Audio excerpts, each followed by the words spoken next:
All right, guys, welcome to Press X Podcast, episode 126. Thank you all for being here with me on this Sunday, and thank you to everybody who shows up early and waits patiently as we let the intro credits roll. So yeah, I hope everybody is doing well on this Sunday.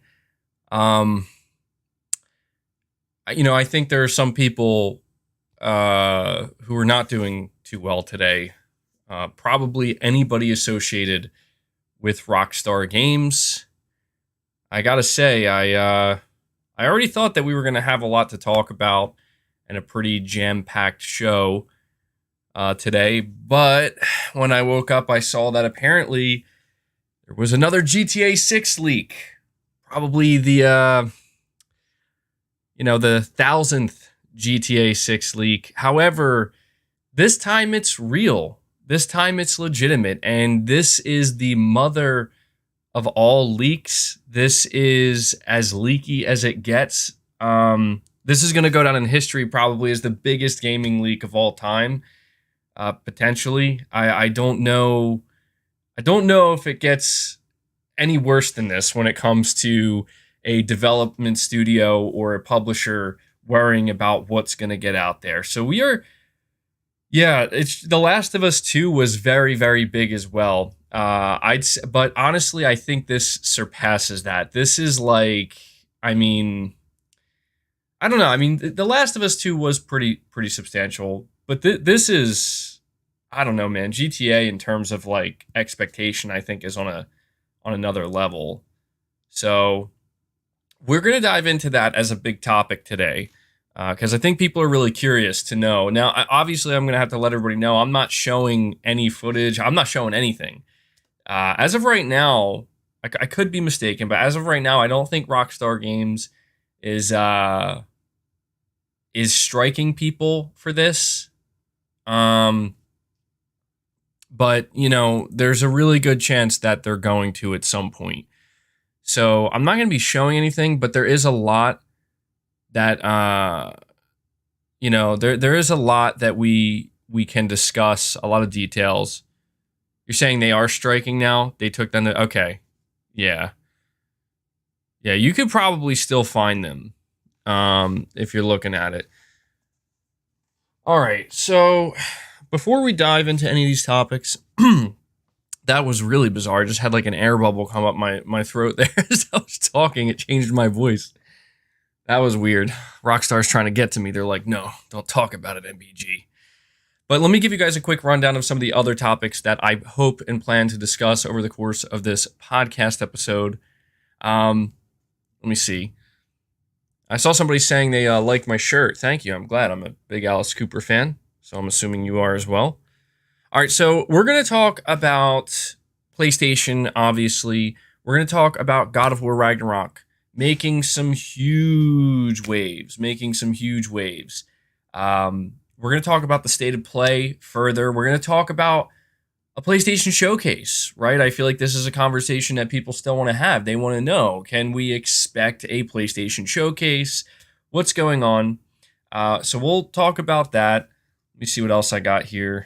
Got quite a few topics written down for today. I want to talk about what I've been playing a little bit. I platinumed a new game. I'm about to platinum another game. We'll talk about PSVR 2 a little bit. We're going to talk about Kojima Productions and what's going on over there. We're going to talk about a major shakeup at 343 Industries. Yes, we are a PlayStation channel, but I think that this is something that's big enough. It's worth covering, worth discussing, talking about the implications of this for Microsoft and whether or not Sony should be paying attention to this. We're going to talk about, unfortunately, I don't know how much we're going to talk about it, and I don't know that we're going to spend a lot of time on it, but, at this point, it's basically watching, two people just kind of bicker over stuff. We're seeing Microsoft and Sony go back and forth continuously over Call of Duty, over the Activision Blizzard thing, yada, yada, yada. But, we will talk a little bit about that. And maybe if we have time, we'll talk a little bit about Forspoken. The first previews for this game are out, and they seem to be a little bit mixed. So yeah, we have and you guys know how the podcast goes at this point. I'm giving you a rundown of the topics that I hope to discuss, but the nature, since it's live, since I'm interacting with the chat and with super chats, who knows how many side quests will go on. Yes, we are talking about the GTA 6 leaks for anybody who's just tuning in. So before we dive into the first topic, which will be the GTA 6 leaks, because this is like breaking news, I want to just let you guys know some ways you can help support the channel. Be sure to hit that like button. Just hitting the like button helps the stream, lets YouTube know you enjoy the content. On top of that, just watching it. But if you want to go the extra mile and you want to help support the channel directly, you guys are the backbone of this channel. You are the backbone of this podcast. Consider donating a super chat and possibly as well consider becoming a channel member. Big shout out to my channel members. Big shout out to everybody who donates a super chat. You guys are awesome. And I literally couldn't do what I do here without your continued support. So, let me see here. You know what, actually? I did forget to get my glasses. I'm going to need them. All right. Let me, I did see a couple of people in the chat. I'm going to get to these super chats in just a moment. I did see a couple of people talk about an October PlayStation showcase. Now, I've been seeing quite a few people say this, and I don't know where it's coming from. I feel like it's only natural that people are now going to say October, because it's like every month a showcase doesn't happen, we're going to assume it's the next month, right? It's the next month. That's when we're going to get it. I have to adjust my hat here. So, MBG started to wear glasses. Yeah. Specifically when I'm doing a lot of reading, so I might have to get a new pair though, because I don't know that these. Anyway, all right. So yeah, I've been seeing people say October and whatnot, and I don't know. We'll see. Let me get to these super chats though. Pragmatic Hat with dual super chats, $10 each. Thank you, man. You're saying Japanese gaming fans rejoice. The Sin Duality coming in 2023. Trailer at the State of Play looked amazing, and we've got Valkyrie Elysium right around the corner, releasing September 29th. I actually forgot about that game. And then you say the Konami presentation at Tokyo Game Show has got to be the most Japanese thing I've ever seen. It was solid for what it was. If not, Metal Gear Solid and Street Fighter 6 is looking strong. Yeah, so obviously everybody was anticipating the the Konami announcement at TGS. Wasn't Metal Gear, wasn't Silent Hill, wasn't Castlevania or anything like that. So I don't know if people were necessarily disappointed, but I do think that, you're saying Jeff Grubb thinks Sony is going to buy EA. I can't tell if that's a troll or not. Surely it has to be. But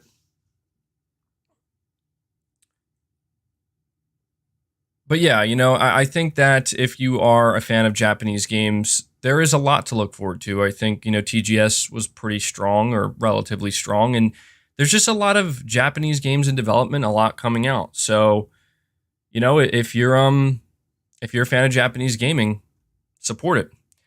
Sir Speaks, so thank you, Pragmatic Cat. Sir Speaks a lot. You're saying Walmart gave me 17 bunches of bananas instead of 17 instead of 17 individual bananas, and it was only $1. Do you want a couple of bunches, MBG? I think I'm good. I buy bananas quite frequently. My son loves bananas. It's his favorite food. I mean, literally, he eats them all the time. So we're actually covered there.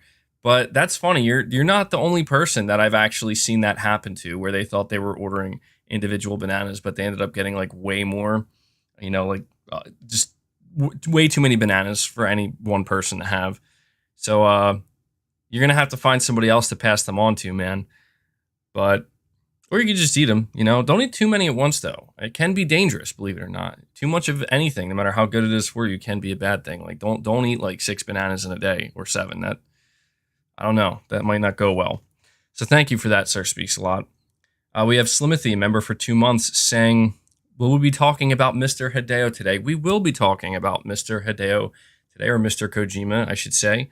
That's definitely a topic of discussion, so look forward to that. And then we have the Caped Crusader member, 19 months, saying, I'm glad GTA 6 leaked. Rockstar have been milking GTA 5 for so long with online and shark cards. Stop keeping paying customers waiting and waiting. Yeah, so that's part of the conversation that we're going to have here is the nature of this GTA 6 leak. You know, I'm seeing a lot of people on the internet basically saying like they feel terrible for the developers and the people who've been working on this. Now, before I give any of my thoughts or opinions, I want to actually read to you guys what's going on with these GTA 6 leaks exactly. It's worth noting that Jason Schreier, as well as other individuals in the industry, have, you know, basically reached out to try to figure out if this massive GTA 6 leak, is it legitimate? Is it real? Because I think a lot of people, when they first saw this, they didn't want to believe that this was real because it just seemed too insane. There was too much coming out at one time. A lot of people thought it was fake, but apparently Jason Schreier, as well as others, they've come out and they've confirmed that no, this leak is the real deal. This is absolutely legitimate. So let me see here. Reading from VGC, over 90 alleged videos from a development build of Grand Theft Auto 6 have leaked onto social media. First posted to the GTA forums by user Tuber Hacker, freaking weird name. The footage includes open world gameplay, which is alleged to be from GTA 6, and they appear to be legitimate. It's claimed by the leaker that the videos were downloaded from Slack. If legitimate, the leaked build confirms the previous reporting that the game would take place in Vice City. Bloomberg reported earlier this year that the game, which claims began development sometime in 2014, is at least 2 years away. Rockstar's next game, Grand Theft Auto 6, will feature a playable female protagonist, and the woman is Latina, and it will be one of a pair of leading characters in a story influenced by bank robbers Bonnie and Clyde. And so if you check this leak out, that's exactly what we're seeing. We're seeing, you know, these characters, the way that they were described. This is what we're seeing. So it says here, if correct, this is reflected in the leaked alpha build, which features both a playable male and a female character, although these models could be placeholders at this stage. I don't know if they are, though. They did look pretty detailed. Bloomberg reporter Jason Schreier has commented on leaks. So, you know, obviously they're real. Let me see here. It continues by saying a YouTube video of the leaked build shows a character running out of a store during a shootout with the police. This is one of the longest pieces of footage to come out of this leak. Most of them are only a few seconds long. Another YouTube video shows a female character walking through a strip club, which is densely packed with NPCs. An advert for Pibwasser and GTA Universe, which is GTA's Universe, their beer. You can also then see in this clip, or multiple clips, that kind of there are references to things that make it seem more legitimate. Footage of a character walking through a Vice City metro train has also been posted, adding to the evidence that the game will take place on Vice City once again. One clip posted to Twitter appears to be showing how the shooting mechanics in the game work when driving in the game. Another shows off the conversation system as well as robbing a fast food store. A clip showing the male protagonist walking into a store has also been posted, and the tag labeled robbery in the top corner can be seen. The user who posted the initial leak on the GTA forums also claims to have the source code. Now, this is where things get real bad. The source code of GTA 6 and GTA 5 and is threatening to publish it in full. They have posted snippets and screenshots, but VGC can't verify the legitimacy of their claims. They also claim to have a test build of the game they could release should they desire. This is wild. This is, dude, whoever is doing this, they're going to have lasers pointed at them soon. They keep this up. This is insane. The article continues or concludes by saying further evidence of the veracity of the footage is that the open world shown in brief snippets includes brand new cars that have been included, or car brands, I should say, that have been included in previous titles, such as Vespucci. The footage includes a new conversation mechanic similar to that included in Red Dead Redemption 2. And, you know, guys, honestly, like, if you go on Twitter, if you go on the internet right now, this stuff, it's everywhere. It's everywhere. Like, And so this is where, first of all, I want to tell you that I haven't seen everything. I don't know that I want to see everything, but I've seen enough. I've seen quite a bit of this footage. I've seen the longer footage of the woman, having a shootout with the cops. I don't know who was playing it, but it looked like they were playing the game absolutely terribly, which doesn't help. But I've seen quite a few clips of this, and I've seen screenshots, and you know,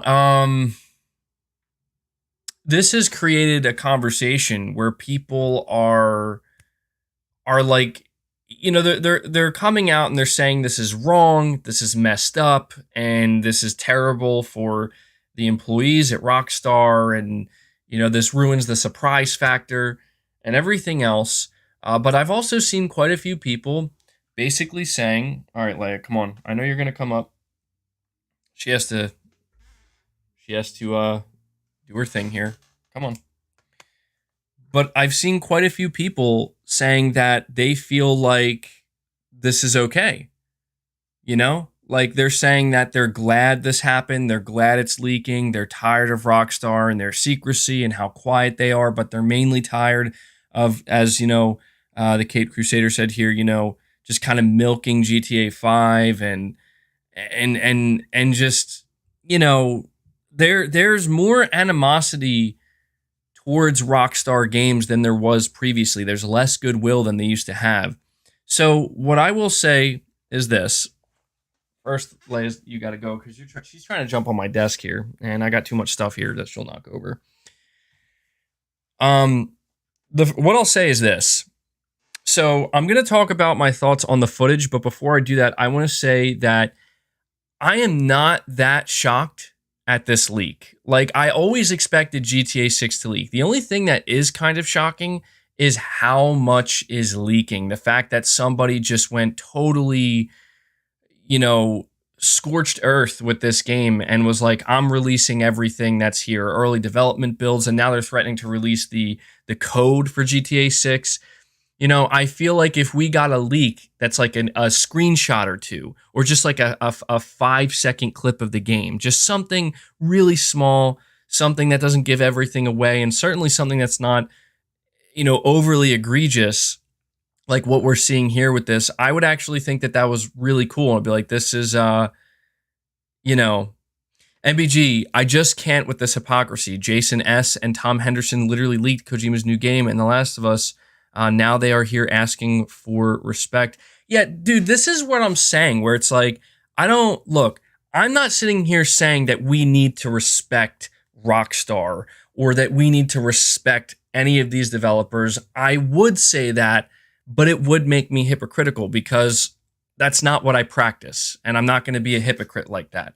Okay, I'm doing what I do here on YouTube, and I don't leak anything, but I report on the leaks. And if I'm reporting on the leaks, that means I am complicit with them, right? Like, for example, when Overdose leaked from Kojima, yes, he did request Tom Henderson to take that down, and I'm sure that, it's something they didn't want to see happen, but I'm going to cover that, and in me covering that, I know that just like I'm covering the GTA 6 leaks right now, I'm not helping Rockstar, I'm not helping Kojima Productions, but it's not my job to necessarily help them in that way. I'm just a gamer, I'm just somebody who's interested, and I also have a channel here with other people who are just as interested. So when a leak comes out, I'm going to cover it. The best I can do, and what I'm willing to do, is if the leak is substantial to where it's spoiling major things, if I feel the need to cover it, I obviously warn people and let them know. I did this with The Last of Us Part 2. Obviously, we talked about those leaks, but I made it clear before we dived into any of that. When I made a video, we're diving into the leaks. If you want to hear nothing or you don't want to know anything, you gotta. But the thing is, it just because I'm not necessarily out here telling people to not look at the leaks and respect Rockstar and all this stuff. Look, I'm not going to be the one to tell you to do that. But what I am going to say is that I completely understand that. What I mean to say is I sympathize or I empathize, right, with Rockstar Games right now, just like I did with Kojima Productions, just like I did with Naughty Dog, where it's like, regardless of how, you know, how likely this is to happen or how cool it might be to get some of this, early footage and whatnot and kind of see stuff like this, I do sympathize with people who have been working on this game, with people who, are probably feeling pretty devastated right now. So I get that. I'm not necessarily advocating for leaks. I'm not saying that this is a good thing, and I'm glad and I'm happy about it. But at the same time, it's like, it's out here. It's not going anywhere. We're going to talk about it. We're going to cover it. I'm not going to sit here and make it seem like, it's disrespectful to no, like it is what it is, man. Like, it's GTA 6. People want to hear about it. They want to see it. I will say, though, that I do think that some leakers take it too far. Like I understand that there's kind of like a gray area here where a leaker has to decide how far they're willing to take it. In this case, whoever's doing this clearly has an axe to grind with Rockstar because they're threatening to put out the source code. And that's very egregious. Like, I don't think it's fair to put leakers like Tom Henderson on the same level as whoever's doing this, because Tom Henderson isn't doing something like that, right? I mean, he's still putting stuff out there early, sometimes some images, just sometimes talking about it. Yeah, and it's pretty clear that Rockstar was hacked at this point. And if they weren't hacked, then this was somebody on the inside who really was very disgruntled. So you're saying MBG, apparently the hacker wants to negotiate with Take-Two. Seems like he's out to get blood. Yeah, I don't know, man. This is rough. I would be, I don't know, man. I would be nervous. Starscream 3117, you're saying it's crazy how Sony can drop that God of War trailer and I instantly forgot about every event and showcase that happened in the last 3 months. Keep it up, MBG. Well, you know what? We're going to have more to say about that, Starscream, so stay tuned. I definitely have some thoughts on that. But sticking with GTA for right now, let me tell you about let's talk about the footage. Let me tell you about what I think of it. So, first things first. Looking at this footage, it's very clear.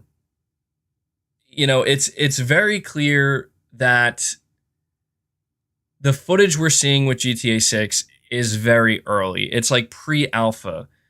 And it looks, I don't want to say, like, it doesn't look bad, right? But it looks pre-alpha. Like, it looks like what you would expect early on.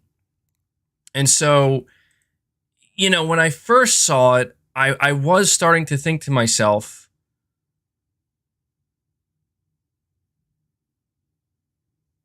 sorry, I got very distracted by something that just popped up here. What I was thinking to myself when I saw this footage for the first time, I started to question.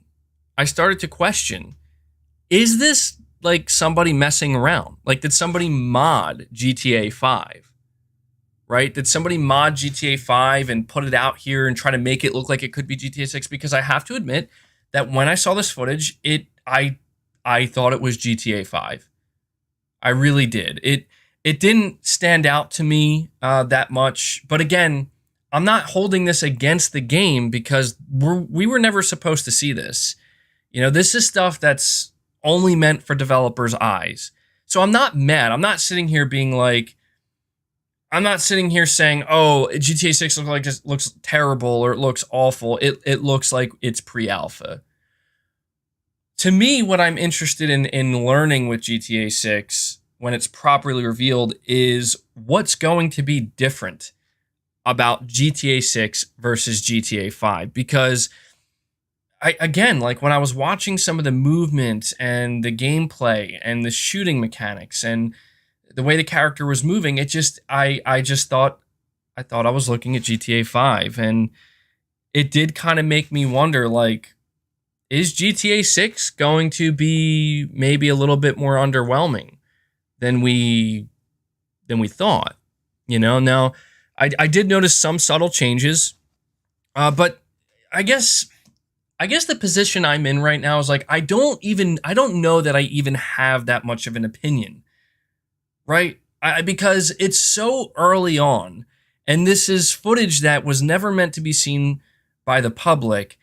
you have to imagine that whatever the final product ends up being is going to be dramatically different than this. And something I've seen a lot of people saying is this leak is so substantial, this leak is so egregious that it's going to force Rockstar to move things around internally, to change things, not necessarily cancel the game or scrap it or start from, square one again or anything like that, but they might have to change some things quite significantly. And this is why I'm looking at this footage and I'm just like, well, it's early GTA 6 footage. It looks like GTA 5. And I think like this is where you have to question, you do have to kind of question, like, are we about to see the law of diminishing returns here? Because I feel like when you go from GTA 4 to GTA 5, when people saw GTA 5 on the PS3 and the 360 versus what they saw in GTA 4, people were kind of shocked at just how much better it looked. Like they were looking at GTA 5 and they're like, that looks like a next gen game. That doesn't look like it should even be possible on a PS3 or 360. And I guess I'm just wondering, when we see GTA 6 for the first time, if we're going to feel the same way. Now, I do have to wonder if this game is targeting PS4 and Xbox One. I hope to God it's not.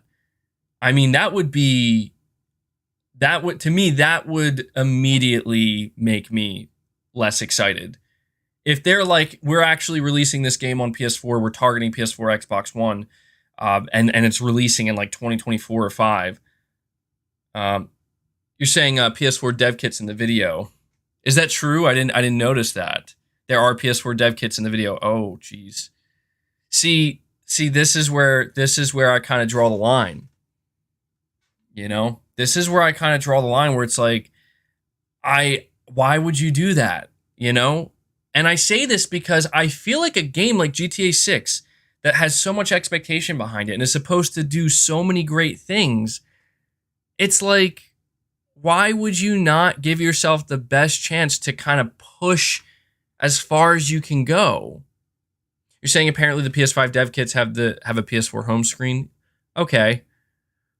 And that's it. Like, again, I'm not trying to jump to conclusions because we do not know. We do not know. This game could be current gen only. It could be cross gen. We do not know. We cannot.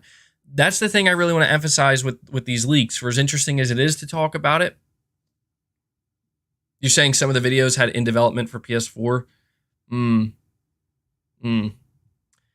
I mean, I feel like it's Rockstar Games, right? It's Take-Two Interactive. Like, I feel like they're going to target last gen. I do. I really do. I mean, I just feel like right now, with how uncertain the future is for the current gen consoles in terms of scarcity and, when the shortage is going to be over and whatnot, I feel like that's kind of what's going to immediately drive these publishers to be like, yeah, we got to make it cross-gen. And I hate that. I hate that. I hate the idea of a game like GTA 6 being cross-gen, because it's like, if there's any game that should absolutely not be cross-gen, if there's any game that needs to, I think, absolutely push as far as they can and really just go the extra mile where no other studio can, it has to be Rockstar, dude. I just saw with the Modern Warfare 2 beta. Now, Modern Warfare 2 is cross-gen, but I saw there was like a video breakdown and it became pretty clear. And you got to wonder about God of War Ragnarok as well, to a degree. It's becoming clear that we are at that point where these last-gen consoles, the PS4, anytime there's a game in 2022 and 2023 that's being released for PS5 and PS4, the last-gen console is holding it back. Period. End of discussion. It's being held back to a certain degree. And people are beginning to take notice. I think people at first were more understanding. We've seen cross-gen. It's a thing that happens every time there's a new console generation. But dude, I look at these GTA 6 leaks and I think the worst part about them, it's the same thing that we saw with The Last of Us 2 leaks. PlayStation Pete, you're saying, MBG, how can I upgrade my membership to founding member? Um, I'm pretty sure I removed that tier for now. I might bring it back. Right now, I believe you are at the highest tier. So I'll see if I'm gonna look into that perk. I might bring it back. If I do, I'll be sure to let everybody know. So look, I look at that GTA 6 leak. I look at the gameplay. And I don't know. I don't know that GTA 6 is going to be hurt by this leak. All right. I don't think that anything we're seeing right now is going to actually hurt the game itself and how well it's going to do. I feel like you are seeing people right now that are kind of dunking on it and basically saying, like, this looks bad, this looks terrible, this, the whole thing. But we're seeing the same thing with this GTA 6 leak that we saw with The Last of Us Part 2 leak, which is we are not getting the whole picture here. And I feel like this GTA 6 leak is a lot more ambiguous in a lot of ways than the Last of Us 2 leak was. I feel like the Last of Us 2 leak was, there was more to it where you kind of got a better idea of what's going on with this game. But GTA 6 right now, like the footage we're seeing, there's not too much context, and it's just like, I don't know. I guess I kind of want to ask you guys at this point, for those who are in the live chat right now, and for those who might be watching later on, what if you've seen these leaks, if you've seen these videos, what do you think of it? What are your thoughts? Do you think it looks good? Do you think it looks bad? Do you think it looks underwhelming? And tell me why you think that. Sir Speaks a Lot, you're saying the smartest thing the leaker can do right now is have a failsafe just in case he gets caught for the source. If he gets arrested, boom, it gets leaked. Yeah, I see somebody saying it looks fake to you. Well, at this point, it's been confirmed it's real. Underwhelming, it looks like GTA 5, it's going to fail. Looks bad, it's mid. Jeez. I guess maybe this could potentially be hurting GTA 6 then. I mean, we're just a very, I want to say this. I put out a tweet like a week and a half ago that I had to delete because people were dunking on me and they were clowning on me and they're like, they're talking shit. And you know what my tweet was? My tweet was, I said, if Sony has a showcase this year, what do you think the chances are? Or I think the way I worded it is, I wonder if GTA 6 will show up. And everybody thought I was fucking crazy. They're like, dude, you're a clown. And I'm looking at these leaks and I'm like, the game is in pre-alpha, but it's clearly, somewhat further along in development. Right? And I'm looking at this, and I'm looking at the timing of these leaks, and I'm like, how close are we? How close are we to the actual reveal of GTA 6? I mean, think of it like this. If this really is a disgruntled Rockstar employee that's doing this, if they're angry at Rockstar and they have an axe to grind with them, this is when you leak it, right before the game's going to be announced or close to when the game's going to be announced. Because this, I'm telling you now, the Rockstar Games, as we speak, is on fire. Like they are. Did you ever see, the SpongeBob episode or the meme where he's like in his brain and it's like SpongeBob, bunch of SpongeBobs everywhere with everything on fire and filing cabinets and papers everywhere. That's Rockstar Games right now. That's Rockstar Games right now, because this is something that it has major implications. It has major implications for GTA 6, the timeline, when they're planning to reveal it, when they're planning on showing gameplay. And the reason why I deleted the tweet, for those asking, it's because, dude, like, people take stuff and they try to twist it, right? And there's not much I can do about it if people decide that that's what they want to believe. You know, people were basically telling me that I'm sitting there hoping that GTA 6 is going to be exclusive, or I'm making up rumors, and I'm like, you're all a bunch of fucking dumbasses. Like, learn to read, bro. Like, I'm sitting here saying, like, maybe it'll show up at a showcase, and somebody reads that as, oh, it seems like you're making up rumors now. Like, okay. Okay, like what kind of fucking idiot you got to be to read a tweet like that and come to that conclusion? What a joke. But anyway, we have Sir Speaks a Lot again saying, what if that isn't even the alpha build, but it's the current build so far and it's in the state because they're still holding on the GTA 5? That would suck, dude. That would suck, because straight up, like, you know, this, it looks underwhelming. It looks underwhelming to me. You know, I'm not saying that I'm holding it against the game, but look, I didn't get to choose to see this footage. You know, I didn't get to choose to go on Twitter or check these websites and just suddenly in my face, it's like GTA footage, it's everywhere. Of course I'm going to look at it. And I'm a human being. I'm going to come to a conclusion. And I can be fair about it. By saying this is an early build, this is not representative of the final game, but I'm still going to tell you what I think of what I'm seeing regardless, because I'm seeing it. And, you know, it looks kind of underwhelming to me. And so at this point, I'm just going to sit back and say, hey, I'm not going to hold it against the game. Just because I think it looks underwhelming doesn't mean I'm going to hold it against the game. I am assuming that when we see GTA 6 for the first time, it's going to look a lot better than that. It's going to look a hell of a lot better than that, and it's going to hopefully blow us away. I'm going to give Rockstar the benefit of the doubt here. You know, I'm not going to assume because of this alpha footage or this early footage that whoever was playing it looked like they were playing it terribly. I'm not going to assume that it's going to, you know, again, like, we're talking about the same studio that made Red Dead Redemption 2. And I know, you know, people have their issues with Rockstar. I have my issues with Rockstar, but I got to give credit where credit's due. And Rockstar has absolutely, as a development studio, earned the benefit of the doubt. And that's why I'm not going to sit here, and even though I feel like what I saw is underwhelming, I'm not going to judge the game by that, because alpha footage is always underwhelming. When have you seen alpha footage that doesn't look underwhelming? You see what I'm saying?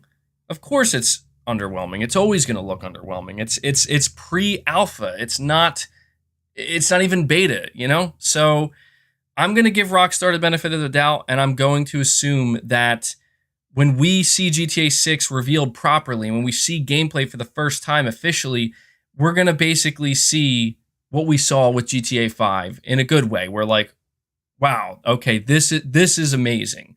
When we saw Red Dead Redemption 2, we're like, holy shit, this is amazing. So, what, Jerry, you're saying underwhelming, LMAO, I thought it looked great for an early build.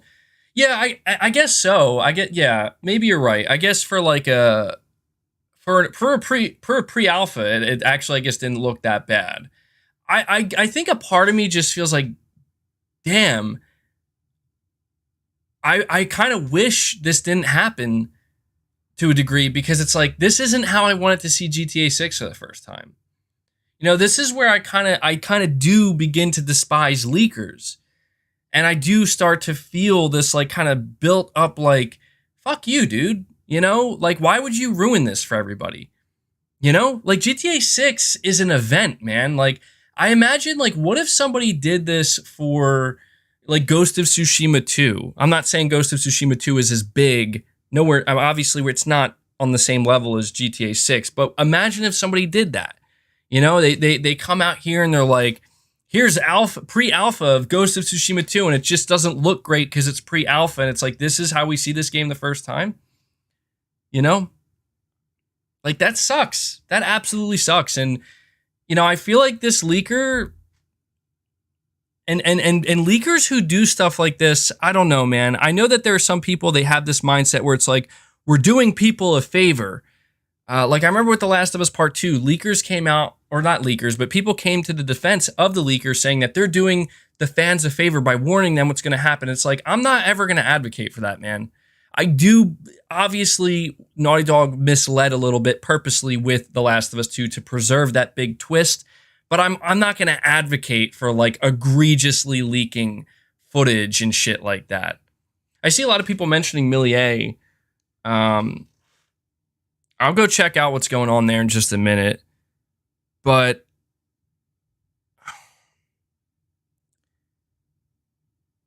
I look, this is one of those situations where I see both sides to a degree.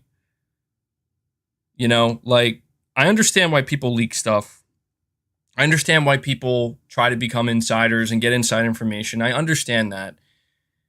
And I also understand the developer side. I understand how it's like, this is something you're working hard on, you have a lot of pride in, and you want to show it off your way.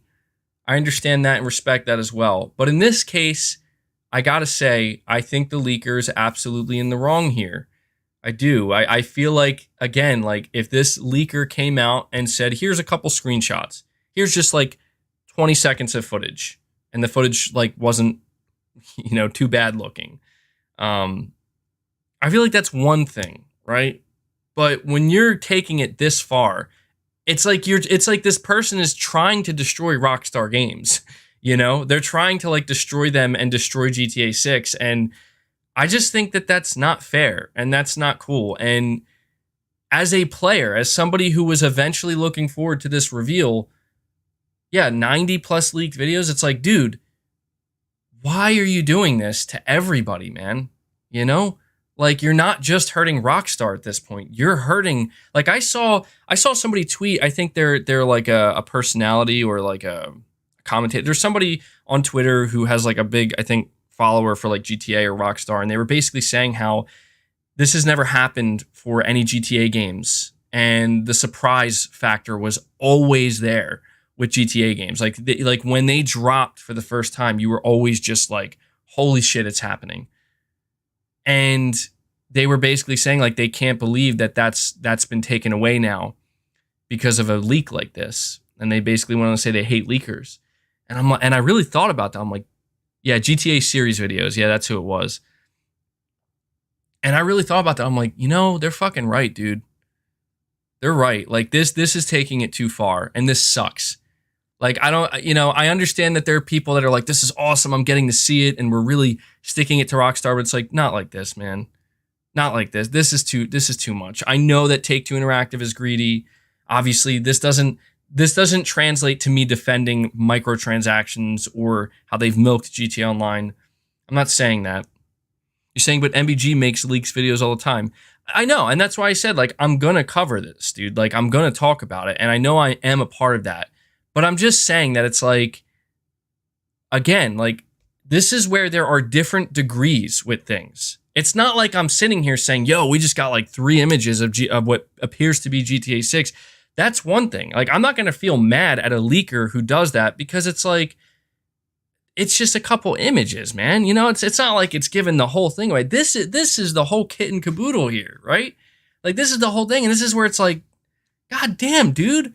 Like, I don't want to see any of this, like, this is too much. You're ruining it for me and for everybody else, I even for as upset as I was about The Last of Us 2 leaks, in like, as in like, again, comparing this to The Last of Us 2 and that leaked, for as upset as I was at the decisions that Naughty Dog made and it was coming out, I still did say that, like, it does still suck that this is kind of how it had to come out. Because somebody did say to me one time, they're like, dude, imagine what would have happened if The Last of Us 2 never leaked, and that was kept under wraps, and people found out, like, naturally, like they were supposed to. I'm not saying it would have created any less of a conversation, but it maybe would have been a little bit more interesting, So, I don't know. This is disastrous, frankly. You're saying nothing would have happened? Maybe. We have no way of knowing. It's just interesting to imagine an alternate reality where, I'm not saying it would have made people who dislike the game like it anymore. I'm just saying it would have been fascinating to watch it unfold in that way. And I think some aspects of that conversation would have shifted, whether for worse or for better or for worse. Justin Black, you're saying the biggest problem is source code leaked, confirmed by Tom Henderson. They are now trying to hold Rockstar ransom. P.S. Check Millier's tweet. I'll check her tweet in a minute. I just want to finish up this topic before I do. I'm assuming her tweet has something PlayStation related. And you're saying Neil Druckmann tweeted about it. I'll check that out too. KD, you're saying MBG, cut it out, bro. Hurting? Hurting what? The marketing plan? Literally no one is hurt from this. Also, the banana stuff is cap. Men can't have too many bananas. Bananas are amazing for testosterone and male performance. MBG has been bugging lately. Okay, bro, like, look. Katie, I don't even know how to respond to that, bro. Maybe you're right, but I'm just going to assume that if you eat, like, yes, bananas are very healthy for you, and they're good for everybody, right? And you're saying it's good for a man's testosterone or performance. Dude, I'm going to assume if you eat 8 bananas in a day, surely there has to be some kind of negative repercussion there. You know, maybe not. Maybe not. Next podcast, I'm gonna come on with like 8 or 10 bananas. I know there has to be a limit. That's all I'm trying to say, KD. There has to be a limit.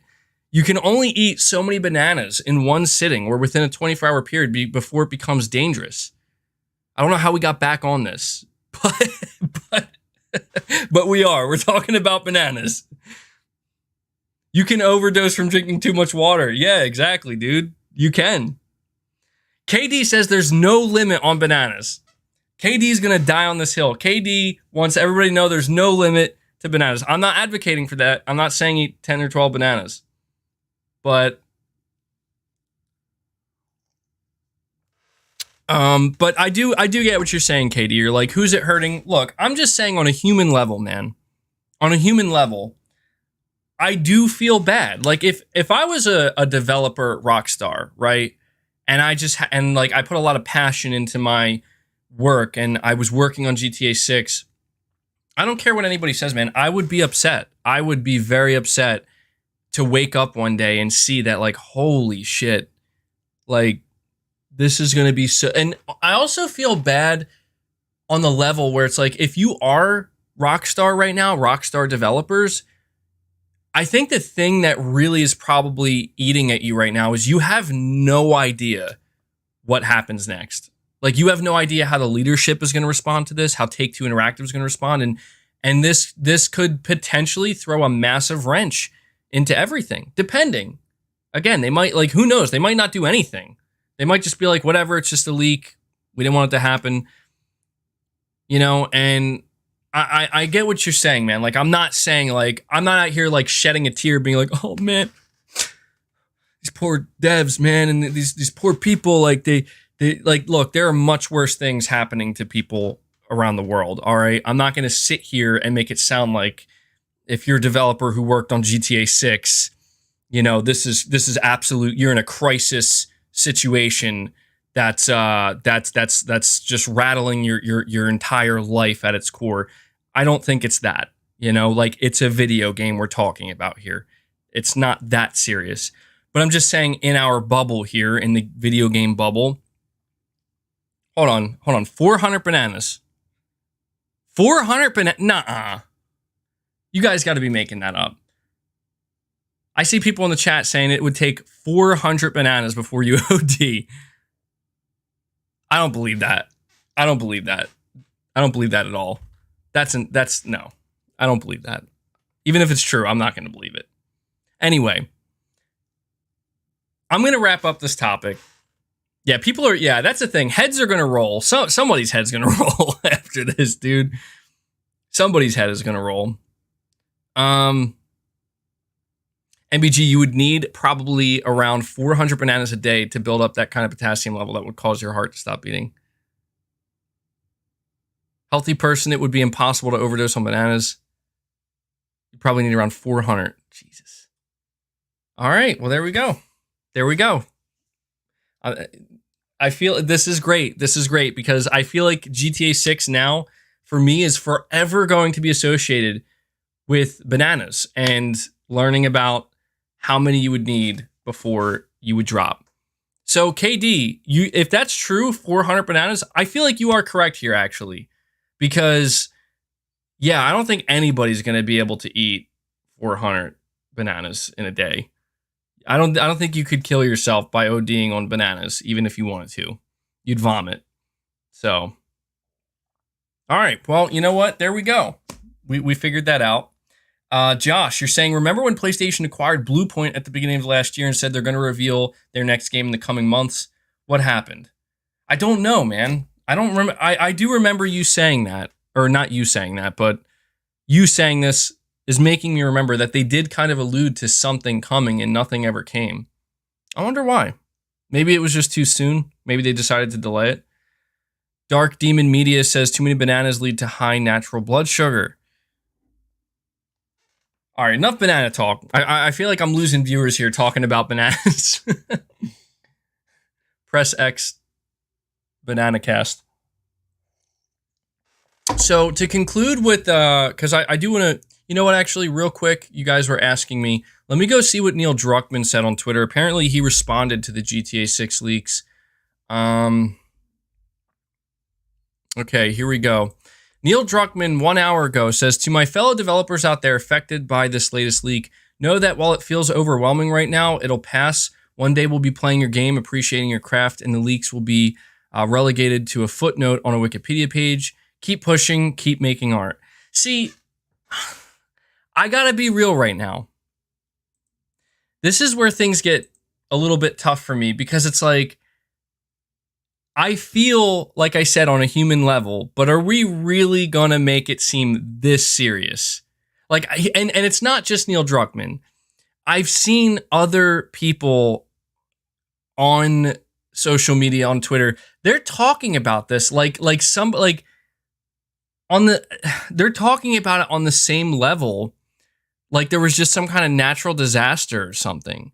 Like, can we take a fucking step back here? I'm not saying it isn't a mess. I'm not saying it isn't serious at all. This is, again, the mother of all leaks. This is a leak that is meant to be taken serious. But do we really have to frame this like people's, I don't know, man. You know what? I'm going to stop talking. I'm going to tell you why. Because it's easy for me to say that. It's easy for me to say that. Everybody's perception is different. I'm not going to sit here and judge anybody. Like, for all I know, there are developers today that are actually having mental breakdowns because of what's going on. And I'm not going to sit here and talk shit on that. I don't know what it's like. I've not been in that position. I know everybody's circumstances are different. I guess it's just, for me, from where I'm sitting, I expect people to be upset. I expect people to feel devastated, as in like, oh my God, I can't believe this happened. But, I would feel a little bit weird if people started talking to me like, are you okay? It's like, what are you talking about? Like, I don't know. We'll see. But we'll see. I feel like if there was anything with this leak, if there was anything with this leak that would lead me to think people may actually get to that territory, it's the fact that whoever's doing this is like trying to tear down, and I think maybe that's where if I had to think about it a little bit deeper and why people would be so affected by it, I think it's because whoever's doing this is being very, very egregious. Be careful, MBG. They might leak your bananas. GTA 6 leaks. MBG. Yeah, no big deal, man. Stop overreacting. No, I'm not saying that. I'm just saying, it is what it is, man. Look, Neil Druckmann, he's a developer. He's experienced this before. And who knows, man? Who knows what it was like in Naughty Dog? Maybe he's putting this tweet out because, dude, when Last of Us 2 leaked, who knows what devs were acting like? Who knows what people were acting like in that studio? And maybe I'll just take his word for it, I'll just take his word for it and I'll listen to the developers and they're like, yo, man, when stuff like this happens, people lose their minds, people lose their shit, and people get crushed. And it's like, all right, you know what? That's fair. That's fair. From where I'm sitting, I'm not a developer. On the outside looking in, might seem a little bit a little bit like an over exaggeration, but Neil's a developer. He's speaking directly to developers publicly, of course. And it is what it is. I, I see people saying like, I see people saying that that this is going to lead to the game being delayed by like a day or two. You know what? Hold on now. Here's where I got to have a mental breakdown myself. You're saying entitlement. I'm being entitled. Yeah, but I may be acting a little bit entitled, but at least I'm trying to cover all the bases here. I'm trying to cover all different perspectives. Like, dude, if a Rockstar developer reached out to me and said, dude, I am like, my mind is broken because of this, I wouldn't tell that guy. I wouldn't turn to that guy and be like, the hell's wrong with you? No, I'd be like, damn, dude, like, I'm really sorry to hear that. Like, hang in there, like I feel bad. So I don't mean to come off like cold or anything like that. I just think that I think that this is something that's going to continue to happen. Let's move past now. Let's move past the smaller talk here and look at the bigger picture, the future. Because I did mention earlier that I think there are some pretty major implications. And so let me tell you this: I think that this leak, you want to talk about how it's going to potentially change things. I think it's going to change a lot. I think that every single publisher, every single game developer, I think they're all looking at this and they're really beginning to take a step back and think, should we change how we talk about games? Should we change how we discuss games? Or not discuss them, but reveal them? And I think that this is possibly the biggest implication this has. I've seen people saying that this means that GTA is going to be delayed by like another year or two. I have a hard time believing that. Like, maybe I don't know. From that level, I don't know.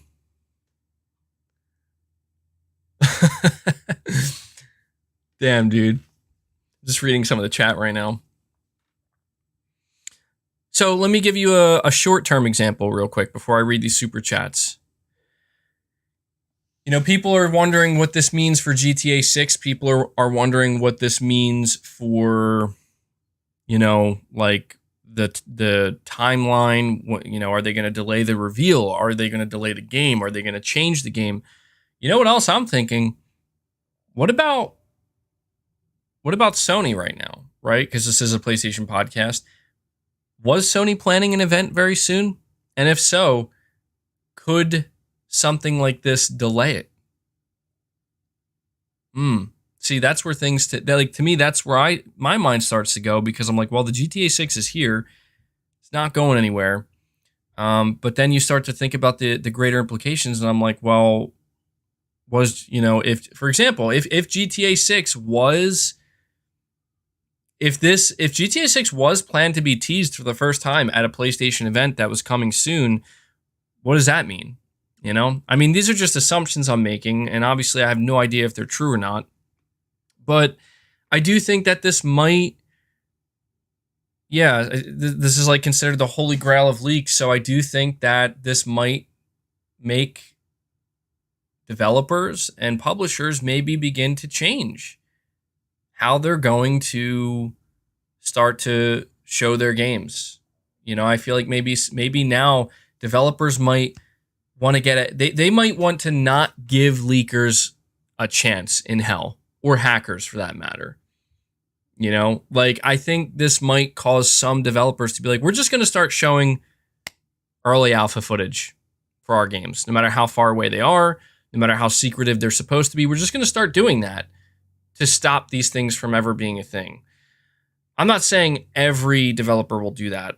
Of course, not every developer is going to do that. I don't think that this is going to lead to such a shakeup in the entire game industry that now we're not going to see events anymore. We're not going to see reveals, or anytime we see a reveal, we're also going to see pre-alpha footage with it. I'm not saying it's going to be taken that far, but I do think that this is going to force developers and publishers to a degree to start thinking a little bit differently about how long they want to hold on to their games before they start showing stuff. Because I think the longer you go without showing your game, as it's in development, the higher the chance that something like this happens. And at least if you show early footage before a leaker does, you're doing it in the way you want to do it. You're controlling it. You're not allowing, leakers who want to take it this far to kind of do so. So I don't know. You're saying imagine Wolverine leaking. And that's the thing is, like, I can imagine that, right? Where I could imagine if I woke up tomorrow and it's like early alpha footage of Wolverine, if, considering how excited I am for that game, I mean, it would look underwhelming. It's pre-alpha. It wouldn't look good, But I wouldn't be like, oh man, this game looks like it's going to be terrible or it's going to suck. It'd just be like, well, this isn't necessarily how I imagined or how I necessarily wanted to see this game revealed for the first time. But, it is what it is. I'll take it for what it is, and we'll see what the final product ends up looking like. And I think that's where I'm going to end this topic before moving on to the next. KD says, bananas, macaroot, zinc, magnesium, ginger, garlic every day will turn your expletive into cottage cheese. Jeez, man. Yeah, that sounds like a potent combination there, dude. And you're saying, MBG, can you react to Jeezy's verse on ESTG album? KD, I can let you know right now, I am not going to do that. I'm just straight up not going to do that. And Mark Tech, you're saying the leaked videos are bad, but the real problem is the source code. It could result in a lot of game needing to be rebuilt and therefore delayed. That's what I was thinking too, Mark Tech. I was thinking people saying that this game might be delayed and the whole thing. To me, the code, the source code leaking is the thing that, okay, this could cause some massive shakeup inside of Rockstar, and necessarily, like, it has to. So I don't know, man. I'm going to summarize this topic and then I'm going to move on. I'm going to give my final thoughts on this for today. Obviously, we'll probably continue to talk about this throughout the week as things get updated. Here's what I'll say. It's both interesting and unfortunate to get a leak like this for a game such as GTA 6. I don't think it's the end of the world, okay? I think that GTA 6 as a whole is going to be fine, even if it gets delayed, even if they have to change things. I think it'll be fine. I think it's probably somewhat devastating for the people inside who now have to deal with this and the repercussions and the implications. I do think that at the end of the day, Rockstar Games will be perfectly fine. They're going to come together. They're going to do what they got to do. And whenever this game launches, people are going to be thrilled about it. That's what I think is going to happen. That's my best guess. And what we are seeing now, I don't think... Here's the best way I can put it. I don't think it's worth listening, myself included here. I don't think anybody's opinion on what we are seeing of these GTA 6 leaks matter at all. I don't think it matters what I'm saying. I don't think it matters what anybody else is saying. It does not matter because this is not the game.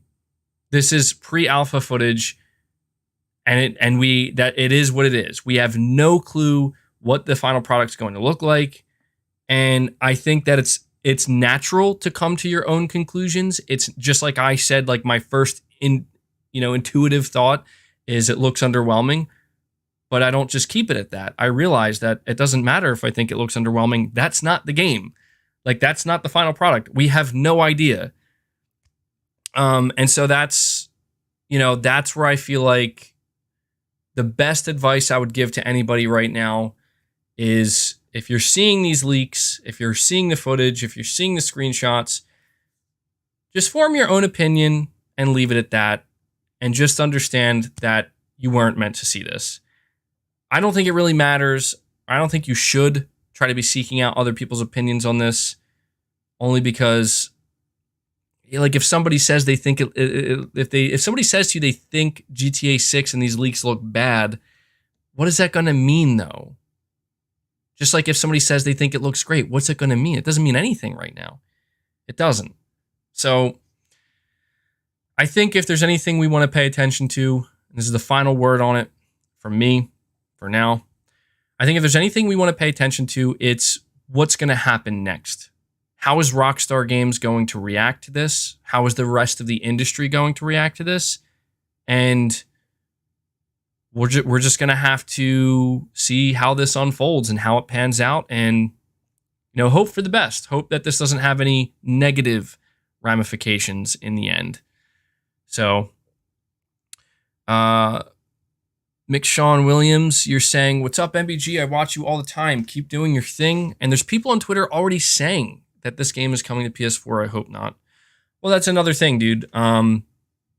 This is where, it's hard for me not to react to that. I talked about it a couple minutes ago, where it's like, to me, GTA 6 being on PS4 would be just such a colossal L. But I'm not jumping to any conclusions with this one, because I need to wait to hear that from Rockstar. If Rockstar Games comes out and they confirm, yeah, it's going to come to PS4, then I'm going to give them shit for it. But right now, I don't know. I do not know. All right. So I would say just keep it on the back burner. Wait till we hear from Rockstar officially. Josh, you're saying, as an owner of PSVR 1, I'm not upset at all about the non-backwards compatibility. My only problem is I feel PlayStation will charge for the PSVR 2 upgrades. You're not the only one, Josh. And you also say, PSVR 2 looks absolutely phenomenal day one. I agree, it looks incredible, and I'm actually very excited for it. I watched people go hands-on with it. And that's my worry, too. We know that apparently developers are porting PSVR 1 games to PSVR 2, or they're upgrading them. As much as I want to say, I hope they'll be free. I think they'll be free. This is Sony we're talking about. I don't think they're going to be free. I would just prepare to have to pay something to upgrade, just in case. Because if you go in assuming they're going to be free and then they're not, you're just going to be upset. So I'm right there with you, man. I can't wait for PSVR 2. I hope I can get my hands on a pre-order, because I have a feeling they're going to sell out really quick. Easy E, you're saying, thank you for the 20, my friend. You're saying they forcefully changed the culture and leadership of the company after over 2 decades of unanimous success to appease a very loud minority. I'm not saying they deserve what happened, but I also believe karma is a bitch. See, and that's the thing here, Easy E. That's where there is, like I said earlier, there is a bit of animosity towards Rockstar. And we heard the report from Jason Schreier. Some people immediately started yelling woke. This game is going woke. And, I'm not diving into that because it's like, we'll see how it pans out, like I said. But that is something that I do think we have to keep in mind is, yes, that is true. The foundational leadership of Rockstar pretty much isn't there anymore. I mean, we don't know that they got kicked out, but it does seem pretty abrupt and untimely for when they left. Leslie Benzies, you have Dan Hauser, Laszlo, people who were there from the beginning. You're basically saying, you're not saying that they deserve it, but you're saying maybe this explains why there would be somebody willing to do something like this, why somebody would have an axe to grind. It's very conspiratorial. We have no idea. And I'm sure that Rockstar Games is in the process of trying to figure that out themselves. So, yeah, I mean, look, man, I think that's something people are going to be looking for with GTA 6 and with Rockstar Games. I think people are going to be looking to see how much different from an atmospheric or the tone, I think that's the word I'm looking for. How different is the tone of this GTA game versus past GTA games? Does it retain that GTA DNA that you expect to be there? Which a part of that is punching up, down, left, right, center, not, nobody's safe. Nobody's safe. You know, that to me, that's GTA. Nobody's safe, everybody's free game. And I think that with GTA 6, what people are worried about is if suddenly they start picking and choosing, you know, and kind of walking on eggshells, that is inherently removing a core DNA aspect of what GTA is. But we don't know yet. Again, we can't really figure that out based off of these leaks. So we'll have to see. We'll have to see. So interesting super chat, Easy. PlayStation Pete, you're saying MBG, tell Sir Speaks a Lot, I will take the bananas. Well, there you go, Sir Speaks a Lot. There you go. PlayStation Pete will gladly take those bananas off your hands. Thank you for the super chat, PlayStation Pete.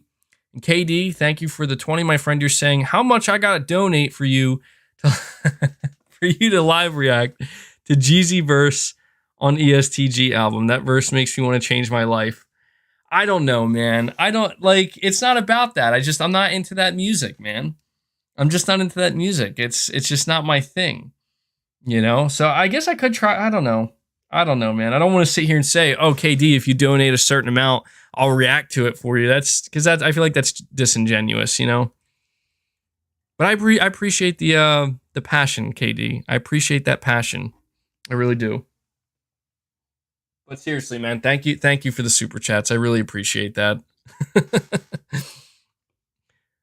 All right, let me see. All right, so what do you guys think? Do you think we covered enough of the GTA 6 topic? Do you think it's time to move on? Is there anything more left to say? Should I just peruse Twitter momentarily here and see? Oh wow, dude, I cannot scroll through Twitter for more than 10 seconds without seeing a new GTA 6 clip.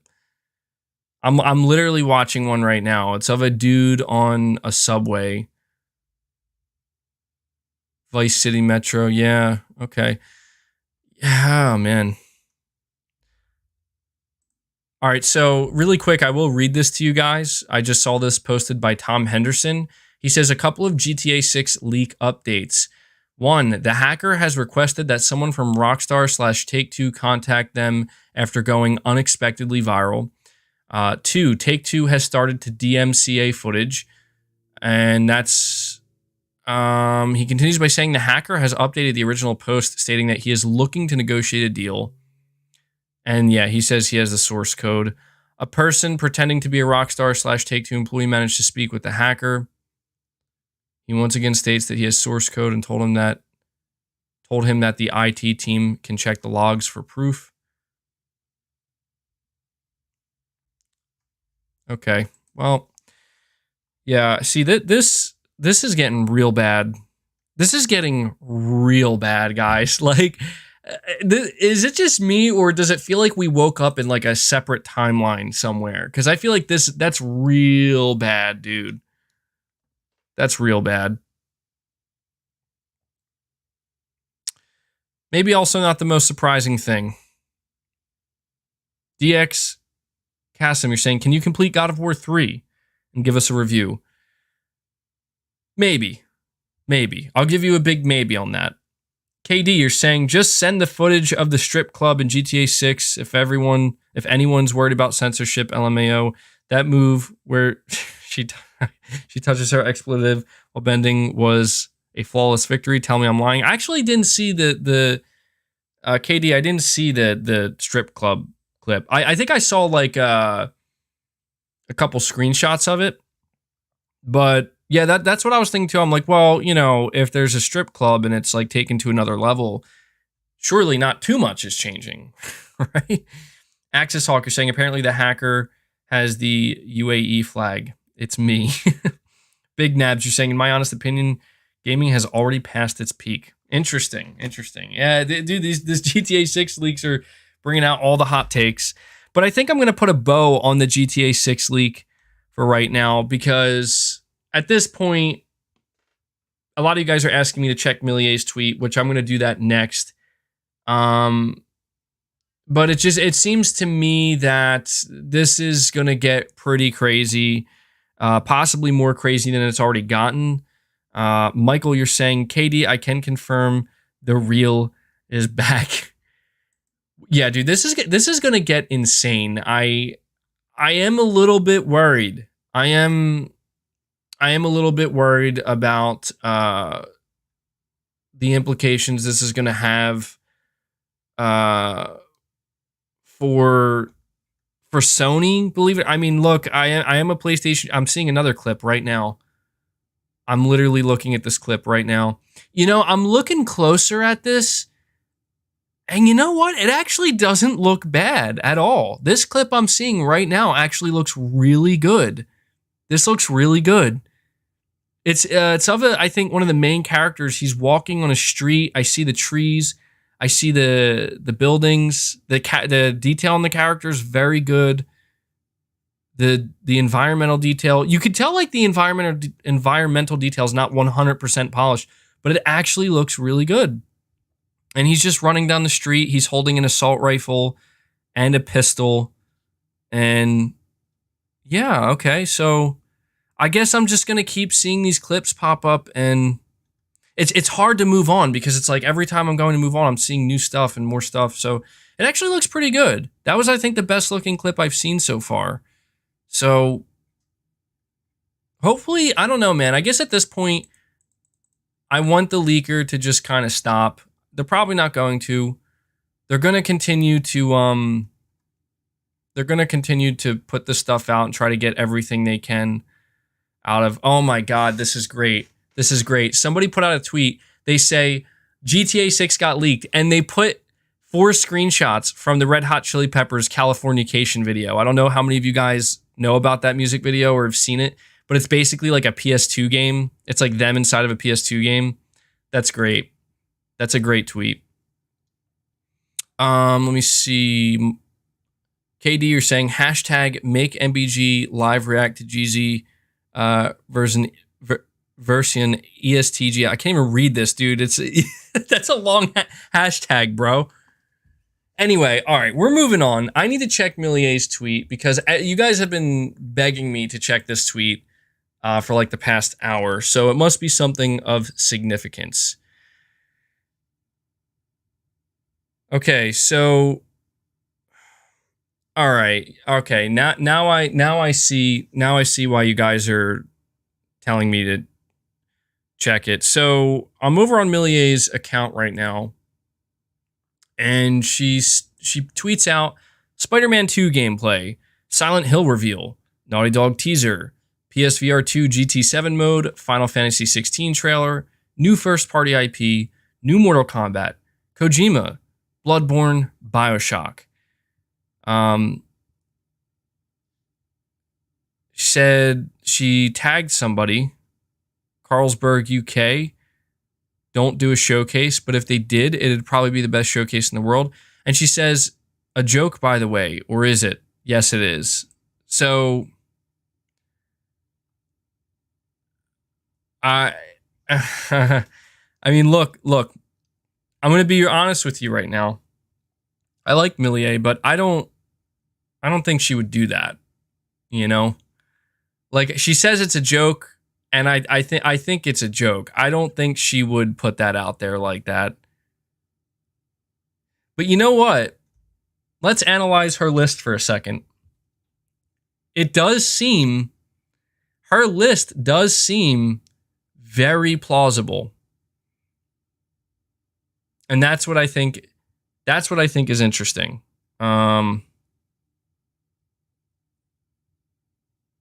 But then again, like, yeah, I don't know. I don't think it's a... I see somebody saying, like, some people are going to misunderstand this, LOL. So it seems like it's a joke. Poor timing, though, I think. Poor timing, though, because, dude, PlayStation fans right now... Is it, like, let me... I'm going to speak on behalf. Katie, you're saying, we know you like Millier. I'm going to speak on behalf, I think, of all PlayStation fans right now. All right. I'm going to speak on behalf of all PlayStation fans. We are getting tired of constantly, each week, tired of seeing just negative headlines. I'm not saying that these negative headlines are being made up or they're not real. I'm not saying that. I'm just saying, like, I'm tired of hearing about, oh, Sony did this thing and Sony did that thing. And then on top of that, oh, Sony's bitching about Call of Duty now again. Right? Like, I'm over it, man. I'm just like, I swear to you, there was more focus put on what Sony said about Call of Duty again this week than there was on the fucking state of play, than there was on God of War Ragnarok, than there was on Rise of the Ronin. And that drives me nuts, dude. That drives me nuts because it's like, I'm getting tired of it. It's getting old real fast. It's getting to a point where, dude, PlayStation fans are down real bad. And you know why they're down? Because how are they supposed to be up when Sony's actually doing shit and yet everybody's still talking shit on them, man? I saw more fucking attention thrown over at the tweet from Kojima, from Hideo Kojima, where he met with Phil Spencer. There was more attention on that by certain groups of individuals within certain circles of the internet than there was on Sony's state of play, than there was on the new God of War trailer. It's insanity, dude. It's insanity. Orange says fake list. There's no Helldivers 2 on it. KD, you're saying MBG and Millier would be a power couple like Hov and Bay. Yeah, dude, I don't know. You got to be careful. Well, first of all, I'm married.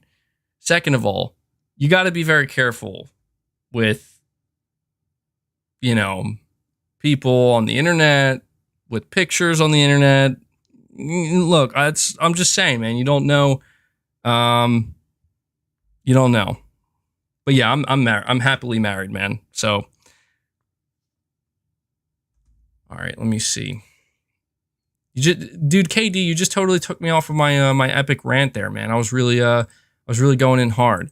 So I'm gonna try to finish it strong here. This is not necessarily a full topic, but I just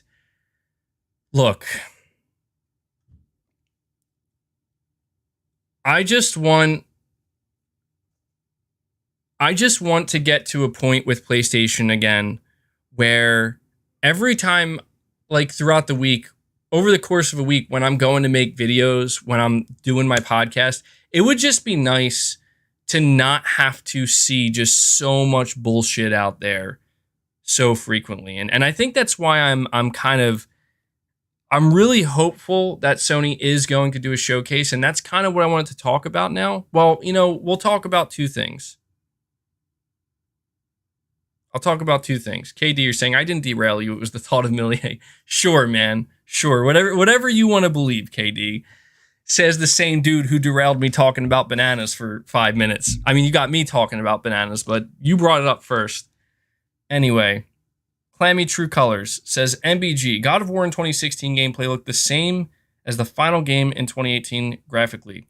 These clips are not 2022 pre-alpha footages. They are 2018-2019 GTA6 prototype clips, which is way before alpha. Are they really? Is that what they say? I didn't look. Dude, I will tell you this. If that's true that these are prototype clips, then they're actually pretty damn good.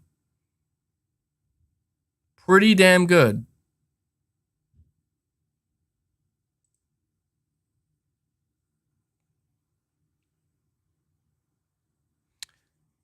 Let's see here. Apparently Diablo 4 is leaked out now too.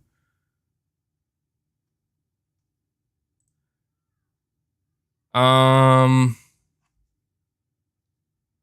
hold on. Okay. All right. So I'm on Gaming Leaks and Rumors right now, and there's more shit coming out. So this is with the Real Insider regarding Silent Hill. Apparently, so it says the Real Insider DM this regarding new Silent Hill. Quote, the letter D, and you have to work with others to solve this. Edit, there's a second letter L. If anyone has more, please be kind to share. Whether you believe or not, it's up to you. I'm just curious at this point since he hasn't gotten anything wrong. Edit 2, G and N are also found. Edit 3, there are 16 letters. Okay, so guys, can we solve this together? Can we solve this together? I'm gonna, so apparently we have the Real Insider who has been spot on with everything they leaked so far. They're trying to get people to solve a riddle. It says we have straightforward GTA 6 leaks, and this mother effer is being cryptic about Silent Hill. I love that, dude. Let me see if anybody solved this already on a disappointment awaits. 1, 2, 3, 4. Nah, I think that's too long. Yeah, that's too long. That's too long. I mean, disappointment. I bet you, dude, I bet you that's what he's trying to put together here.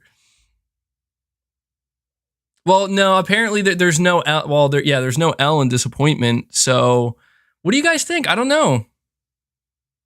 Rashdan V2, you're saying that's Sony's fault, in my honest opinion. Let's solve this riddle. Let's solve this riddle. So you're saying, what's the puzzle? Okay, so basically what we have here is we have the individual on Twitter who goes by the Real Insider. They kind of popped up recently to give you guys some context, and they've been spot on with a lot of stuff. They actually kind of owned Jason Schreier publicly, which was pretty funny to watch. But they're very, very good with the stuff they've been putting out. They have not been incorrect yet.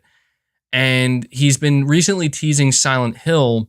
And so apparently he DM'd somebody who was asking him about Silent Hill a letter. And he said that you're going to have to basically work with other people to solve this riddle, to give out this information. So the letters that we have to work with, well, first of all, there are 16 letters. We have the letter D, the letter L, the letter G, and the letter N, and there's 16 total. So I don't know what to make of that, you know? I feel like I don't know how much I could get into this, because it's like, dude, I have to first of all believe this person. I have to believe that this person has inside information, that actually has real information. And then on top of that, they're expecting me or others to solve a damn riddle. It's like, bro, I've had enough riddles, man. I went through the whole Blue Box saga, the Abandoned saga. I'm watching Kojima shake hands with Phil Spencer. I can't take no more. All right? I can't take no more. He's a troll. Yeah, dude, he is a troll. He put out that tweet. This dude is a troll. He put out a tweet of Hassan Karaman with the abandoned background and Kojima superimposed behind him as a shadow. And he asked people, what's the first thing you think of, or the first word that comes to mind. And it got, of course I looked at that and I'm like, what are you doing, man? What's going on here? Blue Box? Punished Karaman. Punished Hassan. Yeah, dude. Oh, man.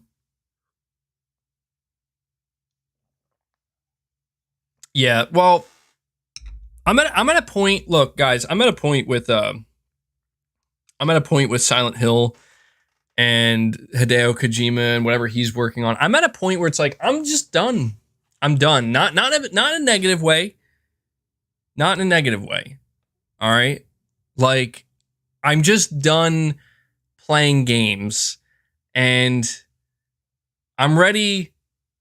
Like, the thing that I care to focus on, the thing that I care to focus on most at this point is not necessarily like riddles and solving stuff, because I feel like we went down that road and it led to nothing. And I'm of the mindset, like, if you're a legitimate insider, if you have a reputation and you're building that reputation and you're giving out good info, I don't care if you want to have fun with it, but I think I'm just going to chill out and let other people kind of figure it out. And whatever we find out, when we find out, I'll take it as it is.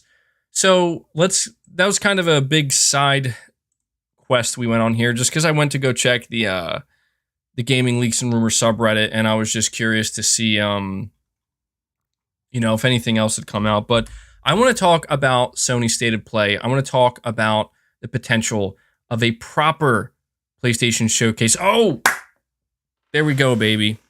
There we go. I just got really excited. You guys cannot guess what I'm excited about right now. But I'm going to tell you what I'm excited about right now. I'm excited because I clapped. Yes, I'm excited about God of War. No, I know it's going to sound shocking. I'm excited because the Modern Warfare 2 open beta. Does the open beta start today? I'm pretty sure it starts today. They're allowing us to play third person. This is it for me, man. Like, I've been dying to try this. I know people are probably like, "Oh my God, that's what you're excited about?" Yeah, I am. Like, dude, that's a big deal to me. Third person in Call of Duty, come on, man. And I'm just excited because apparently the open beta, like, I could go play it right now. I'm not gonna go play it. I don't know. I might play it right now live. Not even let you guys watch. My PlayStation's right next to me. But I'm just excited because it's like, dude, third person is game changing. Hashtag sponsored. Yeah, I wish. Yo, I've been hearing people give their thoughts before I dive into my next proper topic here, just to talk about Call of Duty for a moment. I've been hearing people give their thoughts on Call of Duty Modern Warfare 2, and I'm hearing I don't know, man, like, people are not as high up on it as I thought they would be. You know what people are actually complaining about the most? And I know that people who pre-ordered it have had early access to the beta. I've been hearing that the time to kill is ridiculous. Like, you are just lasered. Like, you're just 2 bullets, you're done, you're dropped, you're gone, and you can't even react. And the last Call of Duty I enjoyed was Black Ops Cold War, and that had like a much longer time to kill. It was very arcadey. Maybe, yes, less realistic, but I kind of enjoyed that. So I'm like, damn, being lasered instantly, I don't know. We'll see about that. But yeah, I'm excited to try that out. I'm really excited to try that. How many of you guys are gonna play the Modern Warfare 2 beta, by the way? Because it's only on PlayStation right now. So I figured, I'm gonna give it a shot.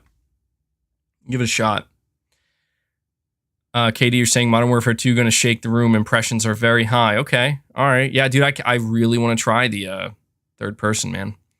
Jerry A, you're saying, can someone purchase Konami and bring us the games for real? Seriously. Apparently Konami is working on stuff. They are working on stuff. So we just got to be patient. Hope that they, hope that they actually nail it with what they're doing potentially with Silent Hill and Metal Gear. I mean, we saw, we saw what Konami did by making Metal Gear on their own without Kojima with Metal Gear Survive, and Jesus Christ, that game is cursed. Josh, you're saying, I watched the reaction videos of fans going nuts at PlayStation shows, and it dawned on me, there is nothing like that at all on the green side. Why is that, MBG? Why?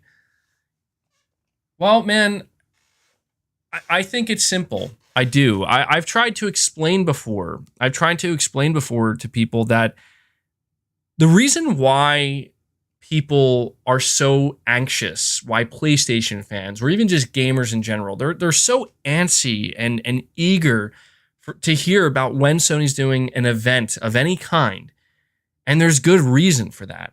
It's because Sony knows how to deliver the excitement. They know how to deliver the reveals.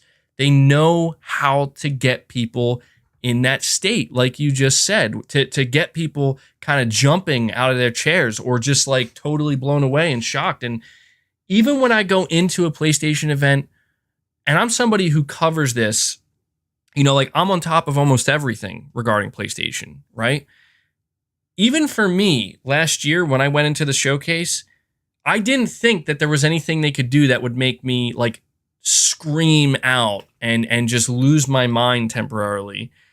And then they did it with Wolverine. And that's why I'm like, if they do another showcase this year, I wouldn't be shocked if they do it again and again. Like I saw some people, I thought some people's reactions to the God of War trailer were a little bit funny because I saw people literally screaming. I'm like, guys, like I'm dude, don't get me wrong. Like that was one of the best trailers I've ever seen, but like we're gonna tip over our chairs here. But I don't know. Maybe for some people though, when they saw the clash, the tease of Kratos and Thor, I mean, yeah, for some people that's enough. But that's the thing there though, right? Is like even something like that, a God of War trailer has got people going nuts. And it's making waves. It's just like I said in my. You're saying, yeah, some of them were over the top. I mean, yeah, you could tell some people are going a little bit like, okay, you're hamming it up here. I could never fake a reaction like that because I will know that I'm faking it and I'll cringe myself out of existence. But the one time that I think lost it was for Wolverine, man, because I really did not see that coming. Like I did not see that coming, and that to me was like I'm about to tip over out of my chair here, which was sick. I love that. That was so fun, dude. But you're asked the question, how come Microsoft doesn't really get anything like that? I don't. I mean, look, man, if you really want me to go down that rabbit hole. I'll say it, man. Like I've said it many times before, and I will continue to say it until Microsoft delivers it. They just cannot match Sony with their presentation and their quality. They just can't. Now, do I think Microsoft isn't going to have moments like that this generation? No, I think they are going to have those moments. But people weren't jumping out of their chairs screaming for Redfall. I mean, maybe some people were losing. I don't know. Were people losing their minds for Starfield? I don't know. I didn't really pay that close attention. MBG about to go into the danger zone. Dude, I'm always I don't even try to go in the danger zone, and I'm just there at all times, bro.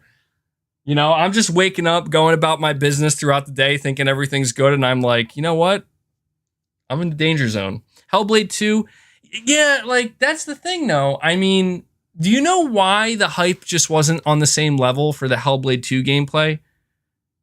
The hype just isn't on the same level for the Hellblade 2 gameplay because Sony's they already did it. You know what I mean? Like, and it's no offense to Ninja Theory, because I think Hellblade 2 looks incredible. But it's like you're a little like Microsoft, you're a little late to the party here. I think where you could see people lose their minds for a game reveal for Xbox could possibly be I don't know, maybe like the Elder Scrolls 6. Something like that. But I agree, man. Like, this is something that I've tried to explain. Like I said, like, the reason why I constantly talk about Sony doing a showcase and, MBG are going to be eating those words soon enough. Microsoft just cannot compete. Dude, that's the thing. I'm not saying they can't compete. Again, listen closely to what I said. I said that Microsoft just can't seem to capture and harness that same level of presentation. And it'll be interesting. I see somebody mentioning Fable. Let's see how they present Fable. Let's see how they present Perfect Dark. Let's see how these reveals happen, because I'm going to be honest, guys, I don't see the reactions for Fable or Perfect Dark being the same as what you're going to see for something like Ghost of Tsushima 2 or a new IP from Sony. I just don't see that being the same. So we'll see. It's their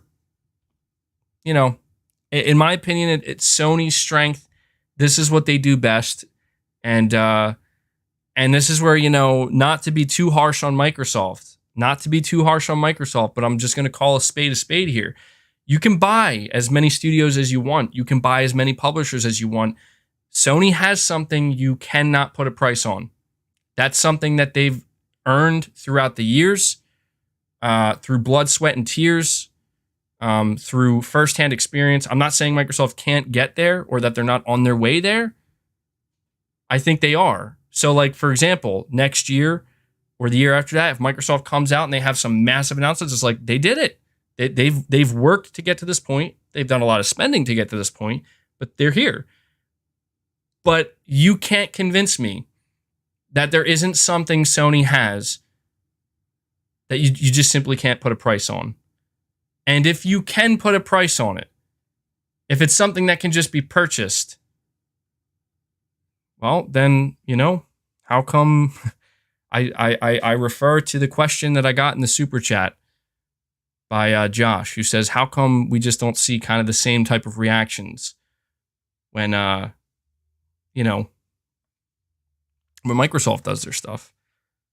And that, to me, like, that's the differentiating factor, man. It is.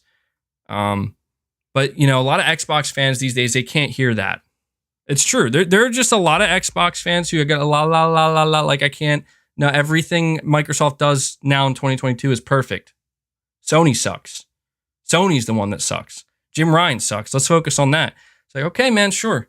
Don't get me wrong. I'm not saying Sony's perfect, but, people have asked me in the past, they're like, dude, what would have to happen for you to go to Xbox, Because look, Xbox is doing real good. It's like, what Xbox is doing real good? What they're doing well right now, they're doing well at marketing. They're doing well at PR. They're doing well at fanfare. Do you know why the fuck I wouldn't go to Xbox? Because I look at Xbox in 2022, I'm like, what games did they release again? Can somebody remind me? What games does Xbox have coming this year? Oh, wait, no, but we can't say that. We can't say that because 2023, baby, 2023. And the fucking cycle just goes on and on and on, where it's just like, okay, man, maybe in 2023. I just think it's insanity. This is the type of stuff where I'm like trying to explain to people, like, I don't like the console war shit anymore because I never really liked it, but it's just like I see people flexing on the internet and like hoorah, bleed green, Team Xbox, and they're not doing it for games. They're doing it for the shit that Microsoft is buying and the games that'll be coming eventually. And I'm just like, nothing has changed, bro. Nothing. Look at Halo Infinite. It's a fucking dumpster fire, man. 343 Industries is a disgrace. And you know who's in charge of 343 Industries? Sony. Oh, wait. No, it's not Sony. It's Microsoft. But it's okay, though. Because, hey, they just bought Activision Blizzard. And they got Call of Duty, baby. So who cares about Halo? Fucking, I swear, man.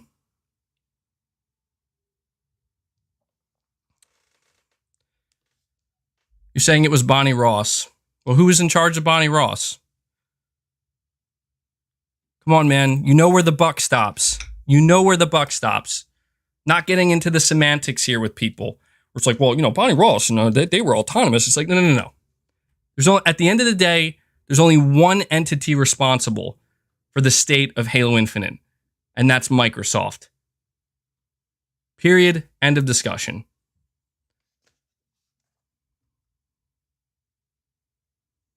Coffee C, you're saying GTA6 leaker says he's going to sell the source code to an undisclosed company that's offering him $750,000 in crypto.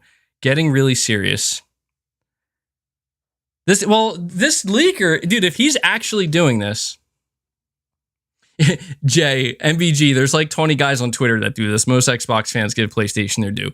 That's true, Jay. That's true. And that's the thing. Like, I'm not trying to attack like Xbox fans generally, because I do want to point out what you're saying is true. The vocal minority. A lot of Xbox fans have and continue to give Sony the credit that they're due. And this is where I try to give Microsoft the credit that they're due. I try to give them, to a degree, the benefit of the doubt. So I don't want to go too hard into it, make it seem like if you're an Xbox fan, like, you know, you hate PlayStation or you're being shitty towards PlayStation. No. But Coffee C, that is crazy, man. Like, how does this dude think he's going to get away with this? The leaker. Like, how does a dude come out here, take the biggest IP in the world, in all of planet Earth, they take the biggest IP, and they're out here saying, yeah, I'm going to sell this to somebody. Like, dude, how are you going to get away with this? You're not going to get away with it. He's gonna get, I don't know, man. I don't know how you get it. Unless this is some kind of really well thought out planned thing, he's not getting away with it, man. There's no way. It's being taken too far. Maybe he could, though. Maybe he could. I don't know. Yeah, only $750K. Well, this is why I'm saying it'll be very interesting to see. I think this is going to become a much bigger thing than it currently is. Like, I think right now we're just kind of in the thrall of it. You know, like, we're in the thrall of seeing what's happening. But I think that over the course of the next couple weeks and months, this is going to begin to slowly ripple out and become like a very complex, complicated situation. Hold on one sec, guys.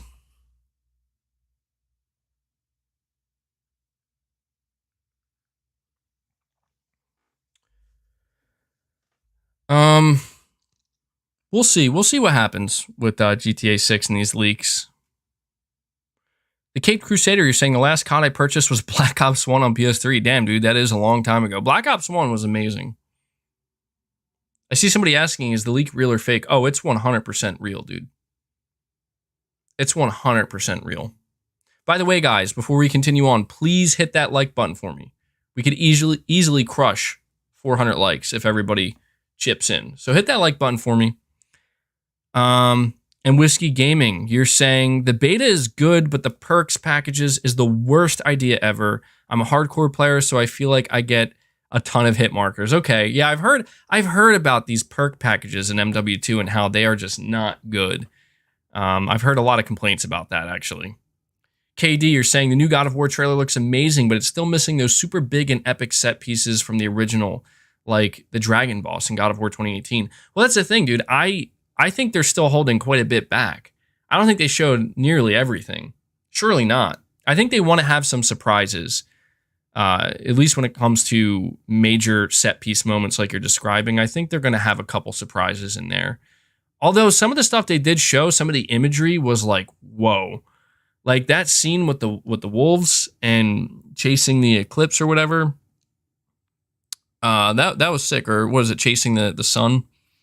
That was like one of the coolest things ever. Also, one of the best lines, death can have me when it earns me. I mean, goddamn, like that's it. That's it. That's the line of the generation. Death can have me when it earns me. It doesn't get any more badass than that. So thank you for that, Katie. Subtext, member 2 months. You're saying, you just made me think MBG, they're waiting to do a showcase until they have a big new announcement like Wolverine. New IP to make waves. Well, the thing is, dude, I think PlayStation is sitting on some big announcements. I do. Like, there are people who I think are under the assumption, and I'm not saying that they are wrong, because I have no way to prove that they're wrong. But what I'm saying is I don't agree with their assumptions, where I think they believe that Sony is being so quiet and kind of pushing back this showcase that everybody wants at some point, that they're not doing one because of lack of announcements, because things aren't ready. I don't think it's that. I think that it's strategically done. I'm not saying that they're just sitting on everything. Like, I do think that they are waiting for something, maybe a couple of things. But I think it's more along the lines of like what you're saying, where there's a lot of thought that goes into a showcase, the cadence of it, and more importantly, like the first party and exclusive announcements. I really think that there's a lot that goes into that, a lot of thought. And I think if Sony thinks, you know what, there's like one other thing we should try to get into this, we think it would really, kind of, it would make this, it would take this showcase from going from like great to like spectacular. I think they'll be willing to wait for that thing. And when they feel the time is right. I could be wrong about that. That's just an assumption on my part, but I just don't believe this notion that it's like, oh, they don't have anything ready or they don't have enough to show. They're not going to have anything until 2023 to show off. That's just insane to me. It's like Sony. Look, I know Sony isn't like Microsoft. They don't have like 40 plus studios or however many, however many studios Microsoft has. Yeah, they may not have as many studios, but they still have a lot of studios. And many of their studios are so big that they're working on multiple projects at one time. So I don't think it's a matter of not having enough content or not having announcements or not having new games.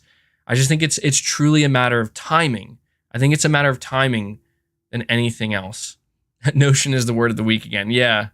I think that was like the first time I used it this podcast though.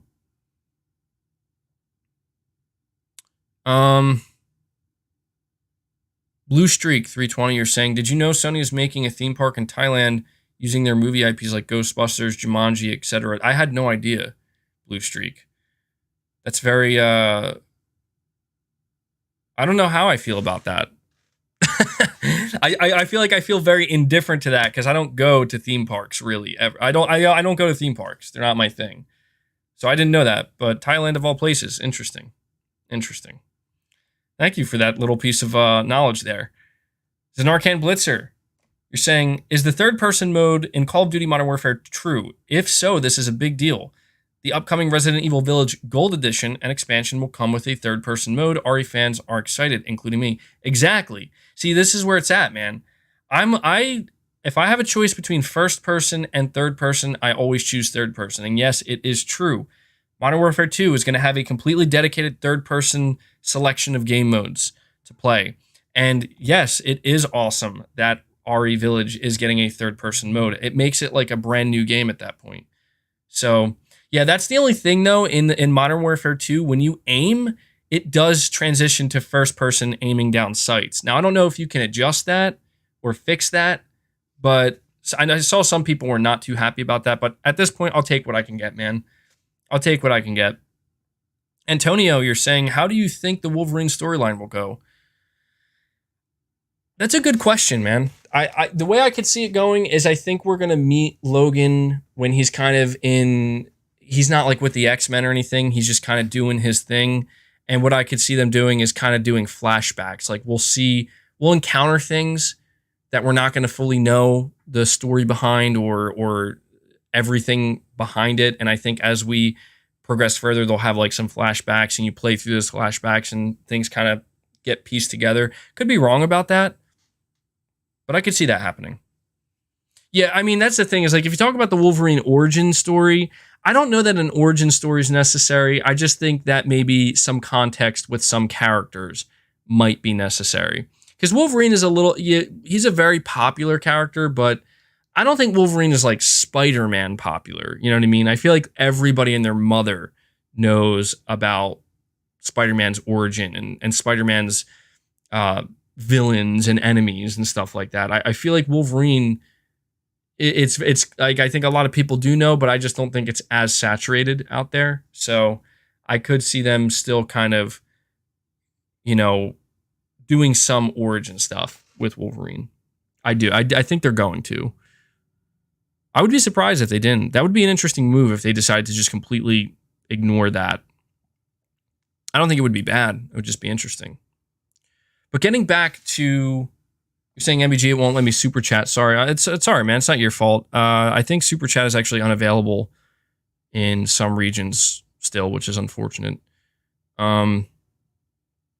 But you know what? Let me talk about the state of play for a moment, okay? So state of play. First, I want to ask you guys, what did you think about Sony's state of play? You're saying, MBG, I think you have a lot of young fans because they should know that the original Modern Warfare 2 had a third-person mode. Easiest way to get a new... Yeah, it did. I did play that, too. And I've been waiting for it to come back ever since. Yeah, so I'm gauging what you guys thought of the state of play.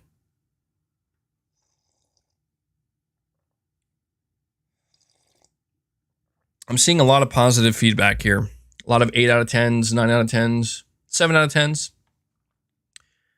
So here's what I'll say about the state of play. I'm not going to go on too long about it, but I looked back at my stream and I realized I was kind of in a daze with my stream at the end. I didn't really talk too much. I think Sony did a good job with that state of play, and I want to give Sony some credit here. Okay, I want to give Sony some credit with this state of play because this is the second state of play we've gotten from them that doesn't focus on a singular game that I think they did a great job with. The last one we got was in June, and that was an awesome state of play. We got Final Fantasy 16, we got RE4 Remake, and some other great stuff as well. And I remember when that state of play ended, a lot of people were like, I think that was the best state of play Sony's ever done, right? That was awesome. And so going into this state of play that just happened this past week, a lot of people were lowering their expectations a lot, including myself, like basically saying we shouldn't expect anything here. A lot of people were also frustrated that it was a state of play and not a showcase. But I think that if you look at what Sony announced at the state of play for what it is, Rise of the Ronin, Stellar Blade, Tekken 8, God of War, Pacific Drive, I think that's what it's called. It was a solid showing, man. It was a solid showing overall. So I want to give Sony some credit here where it's like, I think they've been listening. I do. I think that they've been listening and they've been putting more thought into how they can kind of spice up their state of plays a little bit more to the point where people are not talking negatively about them when they're done. I think that Sony, we also have to understand by doing this is creating a situation where now, because this is the second state of play in a row that was considered, I'd say, very good, a lot of people, whenever Sony does their next state of play, maybe it'll be sometime next year, maybe at the very end of this year, people will, I think, have higher expectations, understandably so. So just to talk about the showcase, or not the showcase, but, well, yes, the showcase, but I want to say this.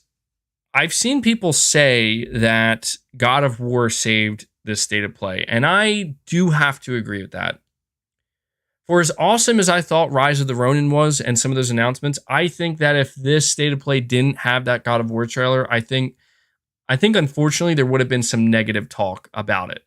I think it could have been good enough for me without the God of War trailer, only because I really thought, to me, Rise of the Ronin looks amazing. Like, I cannot wait for that game. But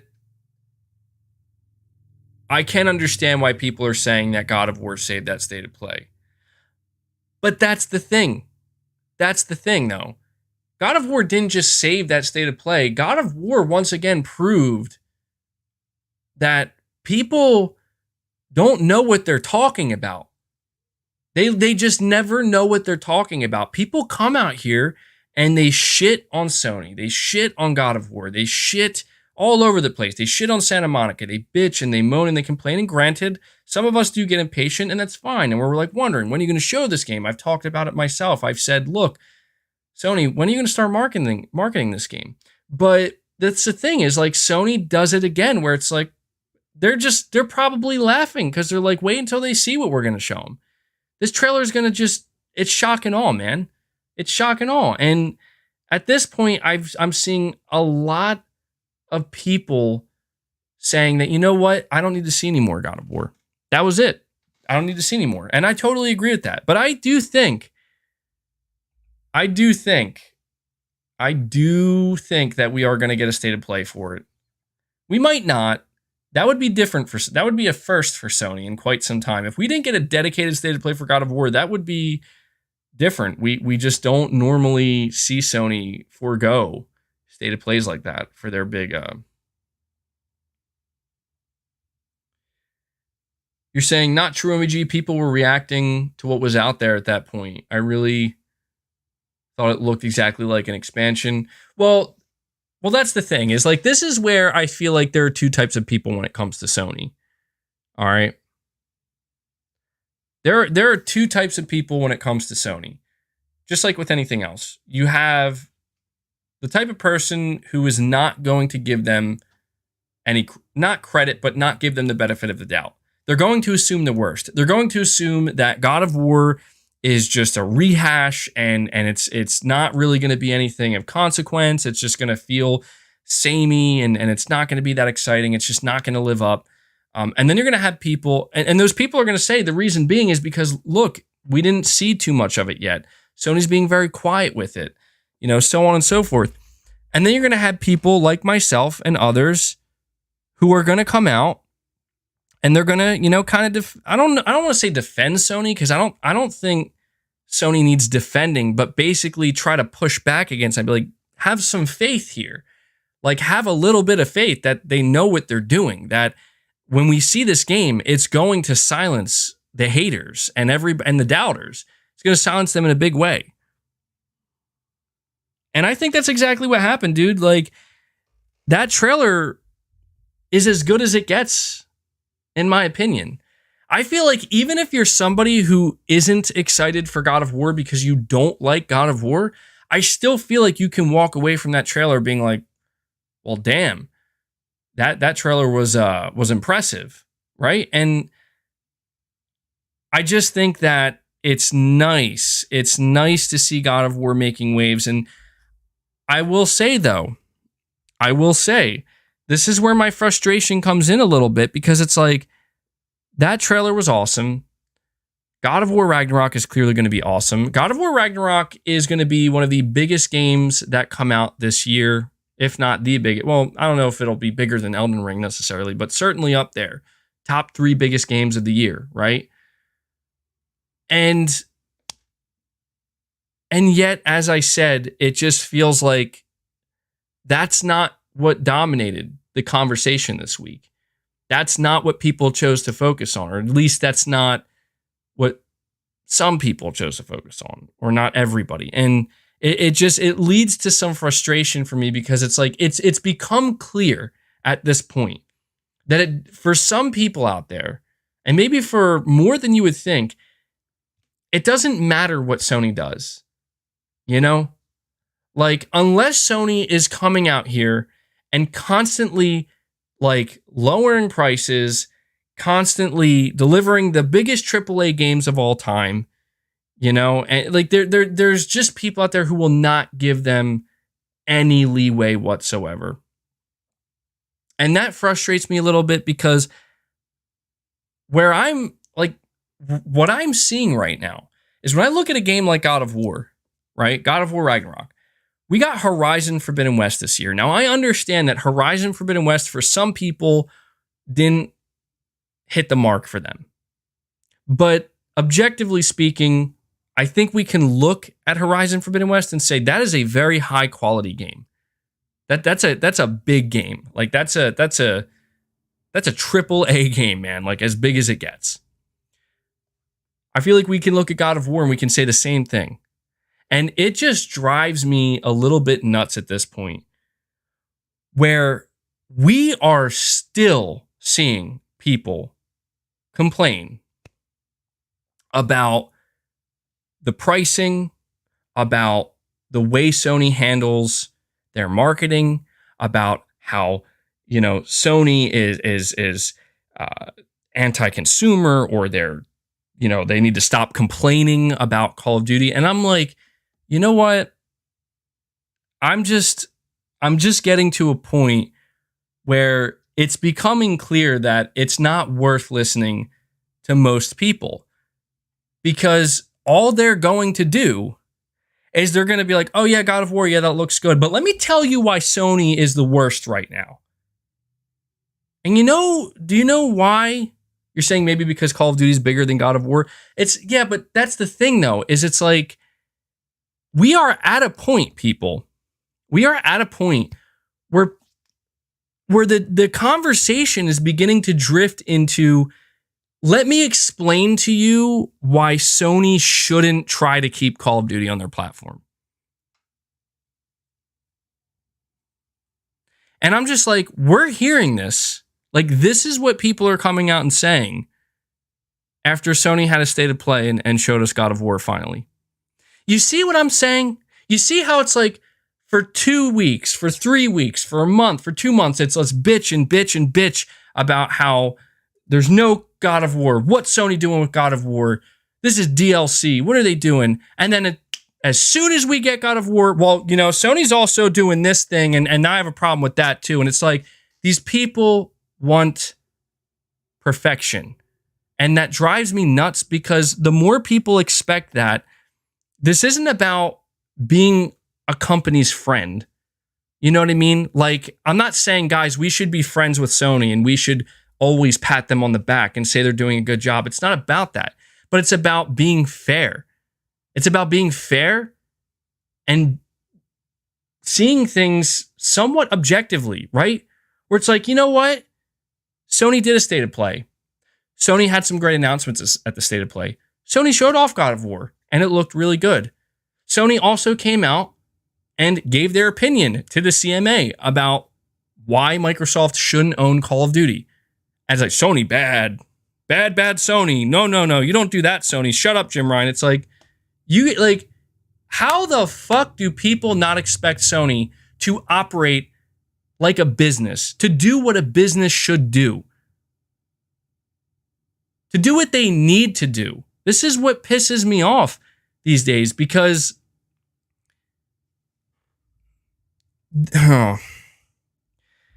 it really frustrates me. And one of the reasons why I've been so hopeful for a showcase is because I want Sony to just ice them. Just ice them all. You know? Just please show people again. Because they need to be shown again. They need to be told again. You're saying gamers are not businessmen. That's true. But if you're going to sit here and be willing to point the finger and talk shit, you got to at least try to understand. You can't point the finger. You can't talk shit and then be willfully ignorant. And I admit, like, I've been guilty of doing that a few times before, and I've learned from it, because I'm like, you know what? This isn't the way, you know? It's just like how Phil Spencer came out and he was asked again. He's like, you know, yeah, we're not going to raise the price of the Xbox consoles right now because we just don't think that's a good thing to do right now. He didn't say they never would. He just said not right now. And it's like, you're going to see people come out and praise Phil Spencer for saying that. Be like, yeah, that's because Microsoft's, they're on our side. They're like, are you kidding me? No, dude, they're not going to do it because they don't have to do it. Microsoft can afford to lose as much money as they want. And that's fine. Like, they're able to do that. But what drives me nuts is that people will ignore the reasons. They will ignore what's right in front of them. And they're doing it with the Activision Blizzard deal. Do you know how many people I've encountered the past couple of weeks? The amount of people that I have encountered that have actually attempted, it's it's hard for me not to laugh at this. The amount of people that have attempted, and they've successfully done it, to create the perception that Sony locking down some exclusive games occasionally, like, oh, we won an exclusive Final Fantasy game or two, right? Or we made an exclusive Spider-Man game. The amount of people that are saying, well, you know what that means? It's totally fair. It's the same. It's not a matter of what's fair. This is business. It's not a matter of what's fair.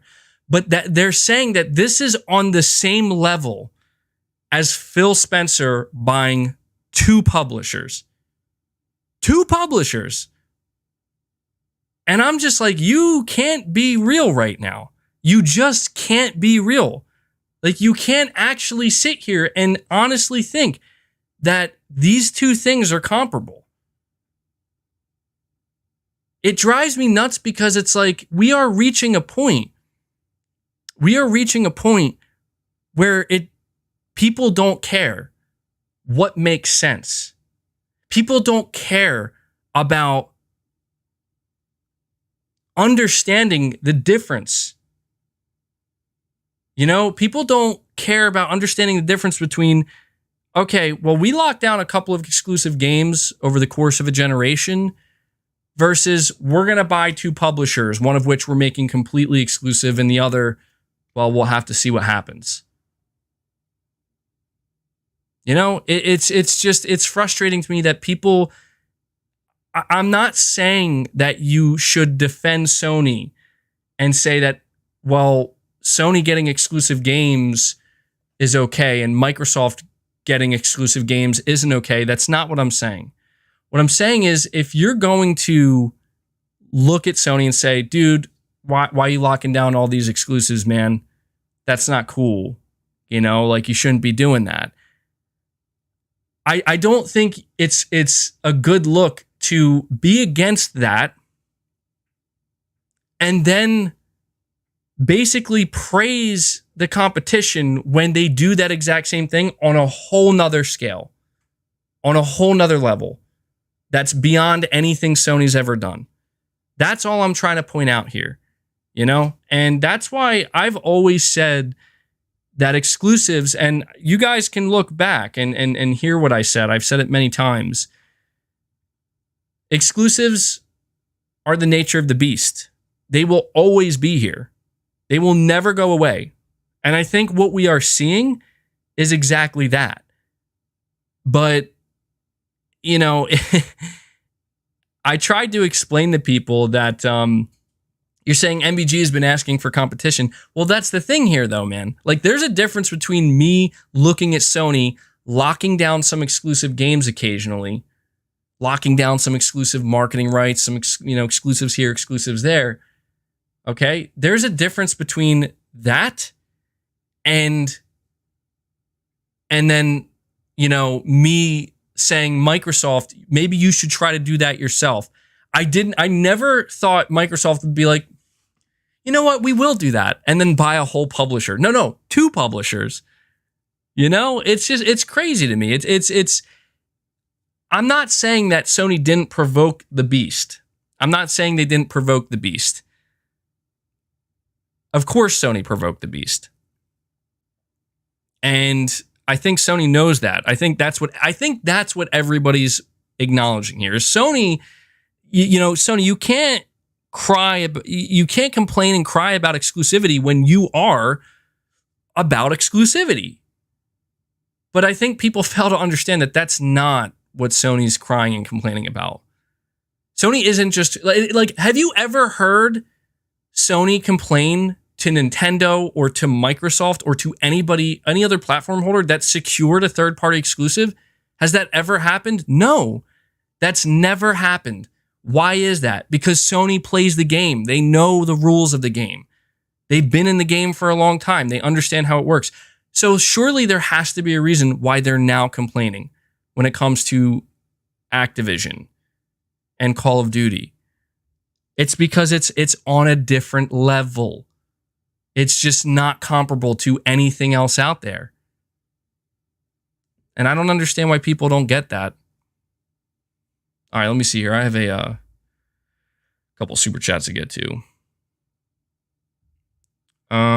Okay, Antonio, you're saying, what villain do you think Wolverine will fight as the main boss? And two, what Sony studio are you excited to see a game from? Well, when it comes to a main boss in Wolverine, I want to just go to the classic Sabretooth. I feel like I just don't see how they couldn't bring him in the first game. I feel like he's going to have to be there in some form.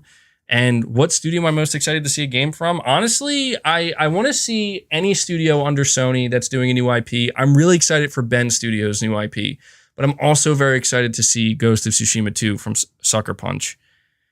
Frank, you're saying Microsoft is smaller than Sony. They have 23 studios and Sony has 21. Sony studios are bigger. Sony has 12K employees and Microsoft plus Bethesda has 7K. Yeah, I mean, look, I understand that, but again, like the way that Microsoft is just rapidly absorbing publishers, they're becoming the biggest like publisher, one of the biggest publishers in the world, and they're doing so seemingly overnight. You know, not literally overnight, but you know what I mean. Josh, you're saying I got sick of shooting cops and police chases in GTA when I was 14. I don't see the leaks ultimately changing anything. GTA 6 will sell like hotcakes. Well, that's why I said earlier, dude, I don't think that this is going to negatively impact GTA's sales at all. Like, you'd get to the bottom line, is this going to hurt GTA sales-wise? No, I don't think so. I agree. PS Previewer or PSP Reviewer 100, you're saying GTA 6 looks mid even in beta stages, but people don't want to admit that. Like I said, man, we'll just see when we'll see when we see. We'll see when we see, man. Titus Crow, you're saying devs are being unfairly victimized because of Sony's corporate moves, which are anti-consumer. People love the games but are angry at prices. I do agree with that. This is where I do wish that Sony would push back a little bit more on this in the sense of like trying to be more optically pleasing, because I think it does actually, yes, hurt the developers to a degree, unfairly so. But you know, that remains to be seen. I'm a believer of like, look, if you're gonna sell me a game for $70, you better believe that game is worth $70, and that's why you're pricing it that way. And then I really hope that when I buy that game for $70 and play it, that I come to the conclusion that, yeah, this is a great game, totally worth $70 in my opinion. Like when I see God of War, it's like, yeah, I'll pay $70 for that. You know, I think it's fucking absurd that there are people out there that look, I don't think that there's many people, but I think it's absurd that there are people who look at God of War Ragnarok and they're like, I should get that for $10 a month on a subscription service. Like, are you out of your fucking mind? Like, what are you, like, no, that's not how this works. You know, like, I just don't like that we are at a point where people are beginning to twist what quality even means anymore. You're saying, MBG, what's your take on Destin? Destin who? I'm not sure. I'm not sure who you're referencing. Magnet Visuals, you're saying, do you think Sony will cave in and accept Game Pass, or will they outright ban Call of Duty from PlayStation if the only way is Game Pass? What would happen? Well, to be honest, man, that is a very. Oh, you're saying Destin from IGN. I don't know, man. I don't follow him. I don't really have an opinion, to be frank. I don't follow Destin from IGN. To be honest, I feel like it's impossible to determine what Sony would do if 7 years from now, Call of Duty goes exclusive to Xbox and Game Pass. I mean, at that point, we have no way of knowing what position Sony would be in at that, you know? Like, I don't know. We have no idea knowing how big Game Pass will be at that point. We don't know how Sony's, how their exclusive games are going to be selling, if they're still going to be single player dominant. We don't know if they're going to have, by that point, super successful live service games. So, my best guess at this point would be, I think that Sony will, in the end, like if this is the reality and this is what happens where, hey, Call of Duty goes exclusive, I think Sony's just going to have to bite the bullet.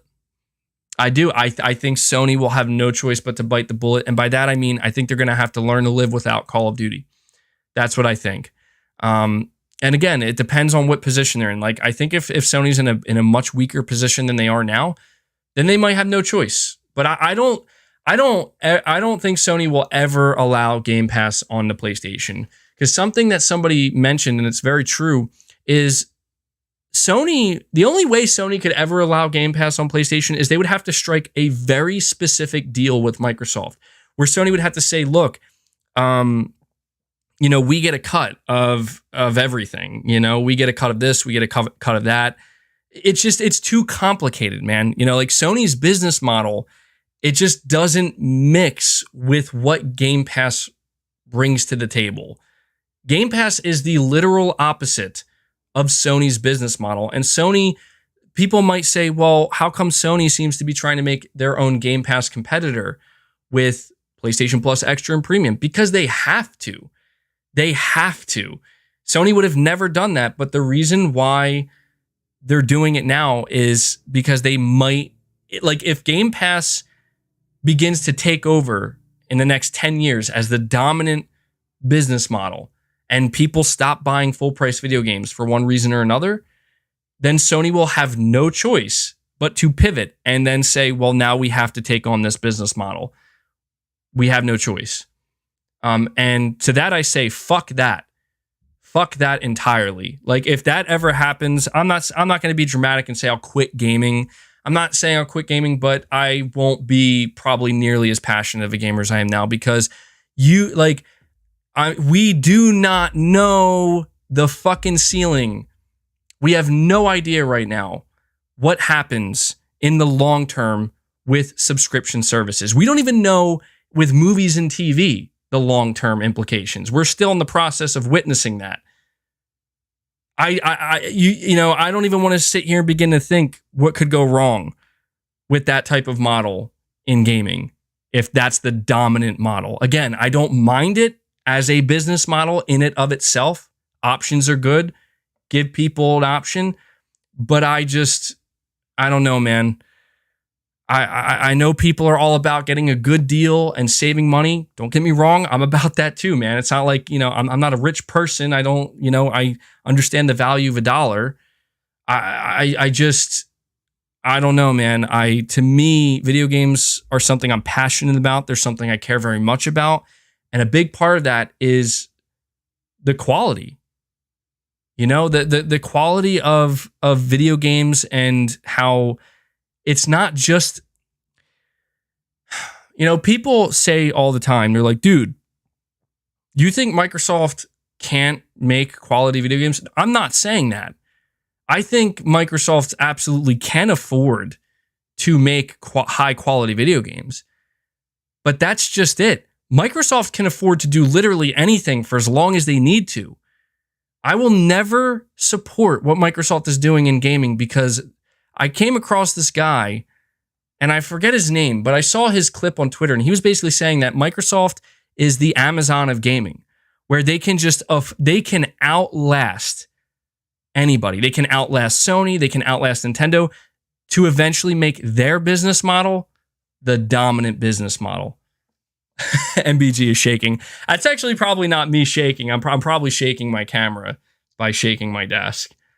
But I saw this talked about, and that's where it's like, this is why I just do not respect Microsoft. I just do not care what anybody says about Microsoft and what they're doing with Game Pass, because they are literally, they could not win in the established game. You're saying in and of itself. Okay, my bad. Yeah, thank you for that. But they cannot win at the game. They never could. So what do? They say, you know how we're going to compete? By creating a whole new game and then forcing that game upon everybody. And that's just shitty. That's just shitty. Like, that's like, dude, whatever, man. I guess all is fair in business, right? All is fair in business, but I'll never respect that.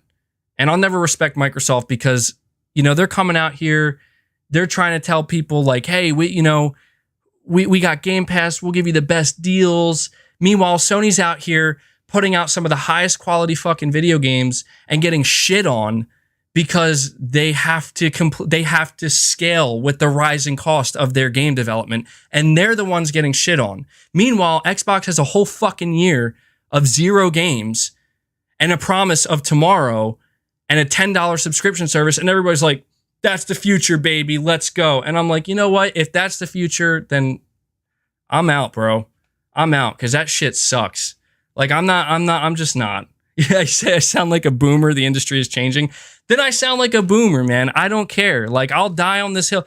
I will die on the I will pay for quality video games hill. Now, if Sony in the long run can deliver games at the same exact quality level or higher that they are now, and they can come to me and say, we can give you this for $10 a month. Well, granted, I will still want to own my games and I will still want physical copies, but let's just say I don't care anymore. I give up owning games. I give up caring about physical copies. If they can do that If they can do that, then fine. All is well. But there's a reason why they are not. There's a reason why Nintendo is not. And I'm just sick and fucking tired of seeing people ignore the long-term implications about what's going to happen in this industry to Sony. And I don't want to say Nintendo. I don't want to say Nintendo because Nintendo, they are in that rare position where it's like they could do literally whatever they want and they will be fine. I'm not saying Sony can't, but I don't know, man. You think about the console business model, you think about single player, high quality, massive budget games. But that's cool, you know? That's cool. As long as we can get a good deal, I guess that's all that matters. And the promise of tomorrow. You can tell I'm getting flustered today.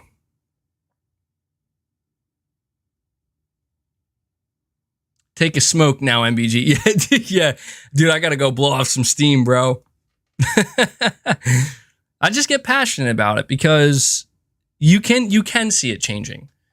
You can see it changing. And, you know, I understand everything changes. Obviously, the industry is going to change. And frankly, there's just not much I can do about it. I just get a little bit disheartened when I just see how people are so quick. They're just so quick to jump onto something that seems good on the surface, but they don't want to look any deeper to see the potential problems that lie ahead. And that's what bothers me. I don't blame Microsoft as a corporation because Microsoft is just doing what they're doing, man. Like, they're going to do this because it makes sense for them as a business to do it. Sony would do the same thing if they were in Microsoft's position, most likely. But this is just where you talk about, well, you know, we have to speak with our wallets and we have to decide as a market, because the market speaks. What do we like? What do we like best? And I guess I just hope that in the end, quality. I hope quality wins out, man. Like, I hope that's what people like best. I do, because if that's not what people like best, and that's not what people want, if people don't want to pay for quality and they just want the best deal, I legitimately worry about what that means for the future of the video game industry. Anyway, let me keep going here. Roshdom, you're saying MBG's take. Shut up and don't complain about businesses. No, that's not my take, Roshdom. That's not my take. My take is like, it's hard to simplify it because it's a complex take, but that's definitely not it, man. I think that's really undercutting a lot of what I'm saying and watering down a lot of what I'm saying. I am hard on Sony when I need to be hard on Sony because I'm aware that Sony is a corporation, just like I've told you guys many times, and they're not our friends. Sony wants money. That's all they want, just like that's all Microsoft wants. We've established this. But I've always said that it's a matter of how each corporation, how each company is going about getting your money. And to me, the reason why it's hard for me to be furious at some of the things that Sony does and keep that energy level high. Like, I'm so angry at Sony. It's hard for me to maintain that with some of the stuff they do because, in my opinion, they get the most important thing right, and they have continued to get the most important thing right. That doesn't mean that I sit back and say, well, I'm just going to brush this under the rug and not acknowledge it. I have not been doing that. I called Sony out for the price increase. I've called Sony out for the amount of times they seem to be complaining about Call of Duty. I've called Sony out for, you know, basically trying to get over on us that one time, whether it was accidental or not, with Horizon and the free upgrade. I've called Sony out. I've called Sony out with some of the microtransactions and how people had a problem with them with GT7. I have been calling them out, and I've always encouraged people, like, we have to do that. But at the same time, we also need to acknowledge that Sony is not Microsoft. And I am not going to call Sony out for not being Microsoft. And I think some people fail to realize that that's exactly what they're doing. That's exactly what they're doing. They're getting angry at Sony for being a business that's trying to not let a $1 trillion corporation that can eat as much money as need be basically shit all over them in the long run. Sony's doing what they have to do to try to maintain the business model that they have dominated with, that they beat Microsoft fair and square with. Now, again, it's business. It's business at the end of the day. But when people complain about Sony not being able to offer as good of a deal, it's like, look, I understand. I'm not saying I feel sorry for Sony. Sony's a $1 billion corporation. I'm just a random dude. You know, I don't even know what $1 billion looks like. I'm not defending Sony and saying we need to defend this $1 billion corporation. It's not what I'm defending. I'm not defending Sony's money. And that's what people need to get through their head. I'm not defending their money. I'm defending their business practice. There's a difference because that's what Microsoft is uprooting right now. And that is what has Sony shook. And you better believe at the rate Microsoft's going, Sony will lose. Sony will lose. And it won't be their fault. It'll be our fault. It'll be our fault because eventually the deal's going to get so good with Microsoft's business model that no one will give a flying fuck how much money they're losing on Game Pass, how much money they're losing on these acquisitions. The only thing they're going to care about, and it's understandable why they would, is how good of a deal am I getting? Because that's pretty fucking good. Meanwhile, Sony's going to be over here desperately trying to convince you, look, we have our games, they're $70, but this is the only way we make a profit. We can't afford to operate at a loss like they can. And no one's going to care. No one's going to care.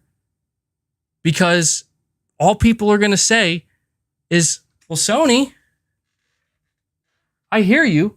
I hear what you're saying, Sony. But why can't you give me a deal like Microsoft can? Why can't you put your games into PlayStation Plus like Microsoft can?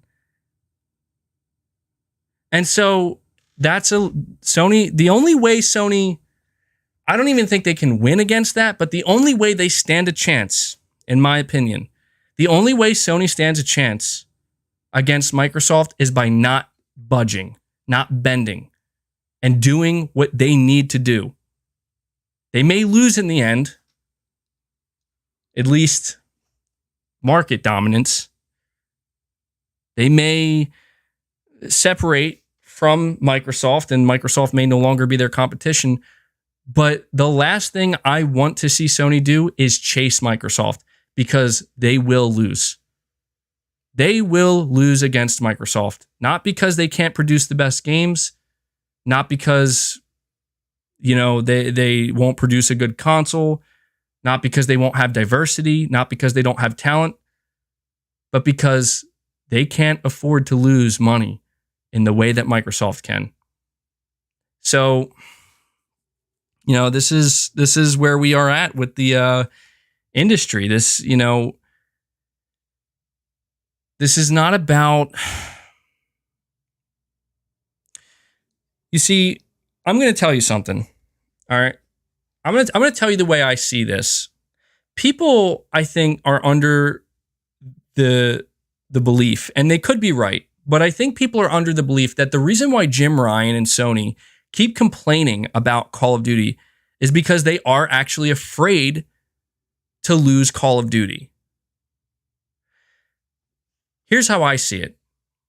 I don't think Sony is afraid of necessarily losing Call of Duty itself, losing this game from their platform. Because, yes, it would hurt their bottom line. Yes, it would be a massive amount of revenue just stripped away. And yes, it would force them to have to do a lot more to make up for that gaping hole that Call of Duty would leave on PlayStation.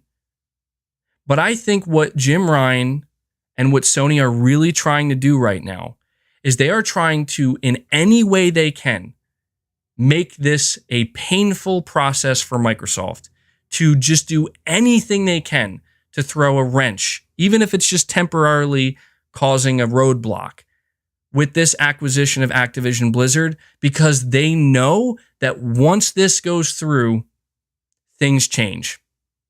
They know once this goes through, and in the long run, when Microsoft just decides, you know what, we are going to make this exclusive to Game Pass, where Game Pass exists. Anything Bethesda makes, anything Activision Blizzard makes, and anything that any of these studios that we continue to buy and eat up, anything they make, we've decided now, 10 years later, 12 years later, it's all going to be exclusive. Sony knows that when that happens, Microsoft will have effectively twisted not one of their arms, both of their arms behind their back. And it's a Trojan fucking horse to get Game Pass on to PlayStation, because the day that Sony lets Game Pass onto PlayStation, and really pay attention to this part, the day that Sony decides they have no choice but to let Game Pass on the PlayStation, that is the day that Sony's business model, it's the only model that they'll ever be able to have. And their opportunity to potentially compete with Game Pass is gone. Because they are no longer competing with they are no longer able to compete with Game Pass. Game Pass is now a part of the PlayStation ecosystem.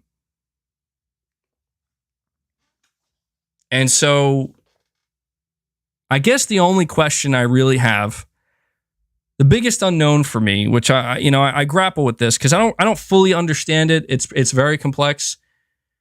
Maybe some people have a better understanding. I'm sure some people have a better understanding than me. The only question I really have is if Microsoft were to successfully twist Sony into a pretzel, essentially, and make it so that you know what Phil's dream is before the end of this generation? Do you know what Phil Spencer's dream is? Phil Spencer's dream is by the end of this generation, he wants to be able to approach Jim Ryan and Sony and say, so what do you think about working out a deal to bring Game Pass to the PlayStation platform? And Phil's dream is Sony having no choice but to turn and say, yeah, okay, let's negotiate, because that's all we can do at this point.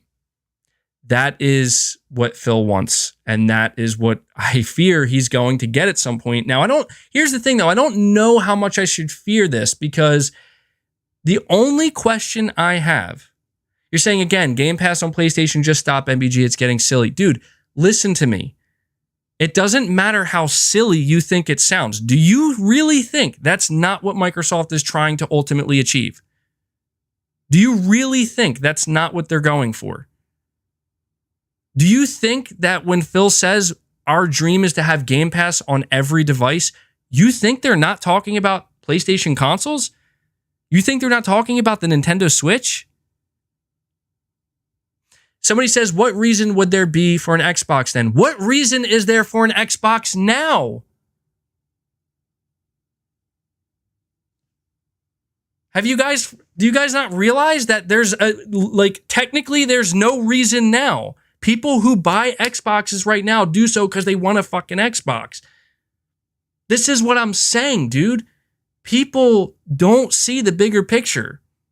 Some people do, but a lot of people don't see the bigger picture about Game Pass and its end goal. Its end goal is to get everywhere before any other service can. Because when it gets everywhere, it's the first one in, it's the only one there, and by that point, it's going to be a fucking monumental uphill battle for any other gaming service to compete. Now, the only question I have here, and I know I really kind of went a little bit off topic here, but I guess it's not off topic. This was one of the topics I wanted to discuss about the Activision Blizzard thing. You know, there is a reason why there's new stuff coming out about this every week. It is a very big deal to the industry. The question I have is there a potential reality where somehow, some way, Sony negotiates with Microsoft to bring Game Pass onto the PlayStation platform and it doesn't ruin the PlayStation brand, like from a business perspective, from a monetary perspective standpoint. I don't know if that could be a thing or not. Like I feel like the negotiations would be ridiculous, like the requirements that Sony would have, but that's the thing. And that's what I want people to understand is that you like Phil Spencer isn't looking to negotiate. And that's the point. Phil Spencer isn't looking to negotiate. He's shooting to kill here. All right.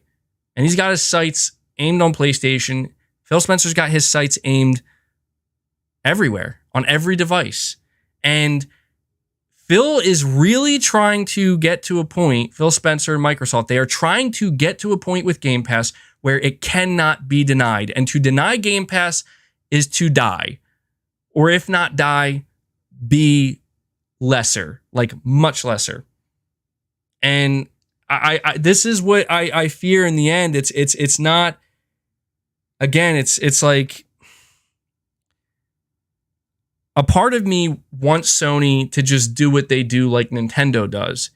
But if Sony does that, well, they're going to shrink a lot. You know? If Sony does that, PlayStation's going to shrink. And so I don't know, man. It's the future is of PlayStation and Xbox truly is very uncertain. And I talk about it so much because we continue to see how things evolve and how they unfold and how this progresses. And at the end of the day, guys, like when this fight is over, someone's going to come out the loser. Period. That's just the way it's going to be. And I hate to say it, and I think people were not expecting me to say this, but I think it's going to be Sony. I think it's going to be Sony. And if Sony loses, we lose. And you know why we lose? Because if this is where I say people bitch at Sony, but I don't think they understand. If Sony loses, that means Sony has deemed it necessary to put their first-party games onto PlayStation Plus day one, and then put PlayStation Plus everywhere they can to get as many people playing their games as they can. But what happens to Sony's games when they do that? What happens? And that's the only question I have for you guys at this point. What happens to PlayStation's games? Because PlayStation came out and they told us, you guys say nothing.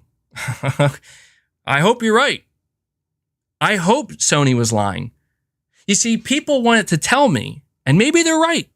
Maybe they're right.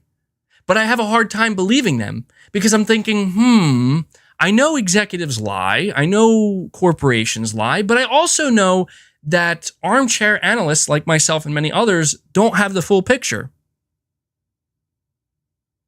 So when Sony came out and said to us that video game cost for AAA video games is rising, like a lot, we have to increase our games to $70. I hope they were lying. I do. I hope Sony can actually afford to sell their games at $20 a pop, $10 a pop, and still make a profit on them. So that way they can continue to invest the same amount of money they are into their games now. Because what I think is going to happen, I don't think it's going to happen, what I think could happen, you're saying Microsoft gave MVG the bag. He's talking crazy today. Dude, I'm not talking crazy today, man. I'm looking at the future. I'm looking at like 8 to 10. I'm looking at like beyond, like the PlayStation 6 generation and beyond. Because this is coming, man. I'm telling you, this day of reckoning, I don't know when it's going to be. It's coming.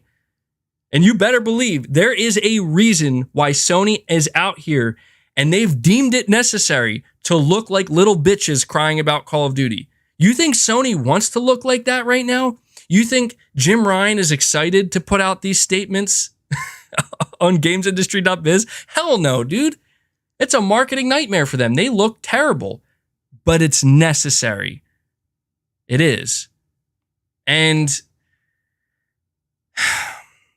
you know, I guess at the end of the day, my only real fear is this as a PlayStation fan, and this is where I'll end this topic and move to the next, and I'll get to these super chats. My only real fear is if the day comes where Microsoft has effectively uprooted what would be considered the traditional gaming business model, and they've successfully achieved what it is they're looking to achieve, which is gaming subscriptions such as Game Pass are now the future. This is now going to be the dominant business model.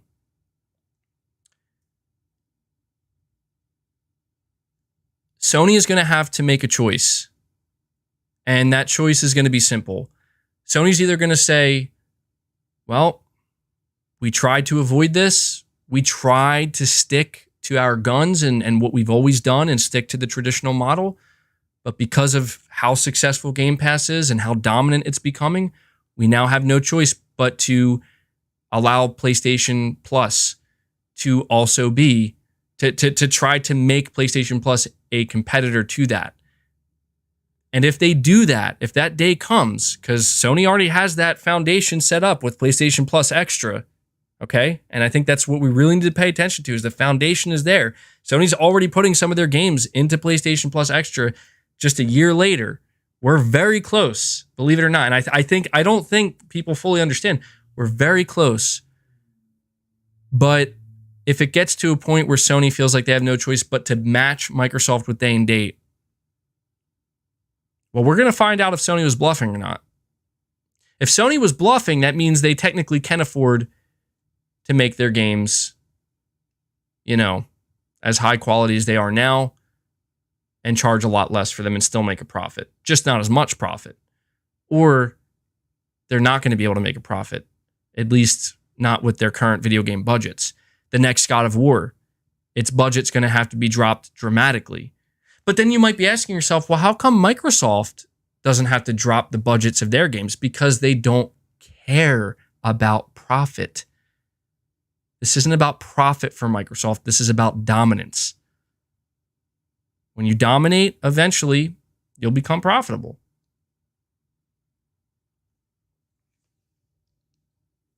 Sony right now is in a bind. Whether anybody knows or not, Sony is in the biggest bind. PlayStation as a brand is in the biggest bind they've ever had. I'm not saying this means Sony's games are falling off. I'm not saying the PS5 is doomed. Nothing like that. I'm saying as a business with an established business model, PlayStation is smack dab in the middle. They're in a bind. And if you want to know why Sony's been so quiet, if you want to know why it seems like Jim Ryan is saying this one day and then something else the next, it's because they're trying to figure out how this is going to play out. And they need to be ready to do what is necessary for their business. And this is why I've advocated over and over again for buying games at full price, for being willing to pay for quality, for supporting this business model, because there's no promise that the business model of tomorrow is going to be able to produce the same type of games that we get today. There you go. There's the quote right there. There's no promise that the business model of tomorrow will be able to produce the same type of games we get today. And that's where I'll end it. I'm going to put that on a shirt. I don't know. All right. Let me get to these super chats.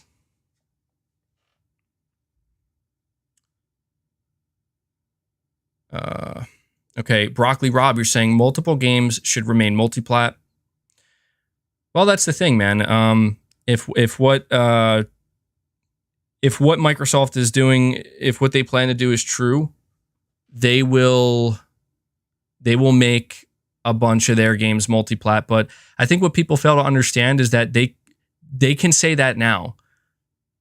Microsoft is saying, I don't know if people know this or not. This is where I don't think people are not enough people are cunning enough to know how cutthroat business can be. The reason why Phil Spencer is sitting here flexing Call of Duty as well as Diablo and all of the Activision Blizzard games and saying they're going to be multi-plat, we have no intent to take them off, it doesn't make any business sense, it's because right now it doesn't make any business sense. But what happens when your Game Pass value becomes so strong that you no longer need PlayStation?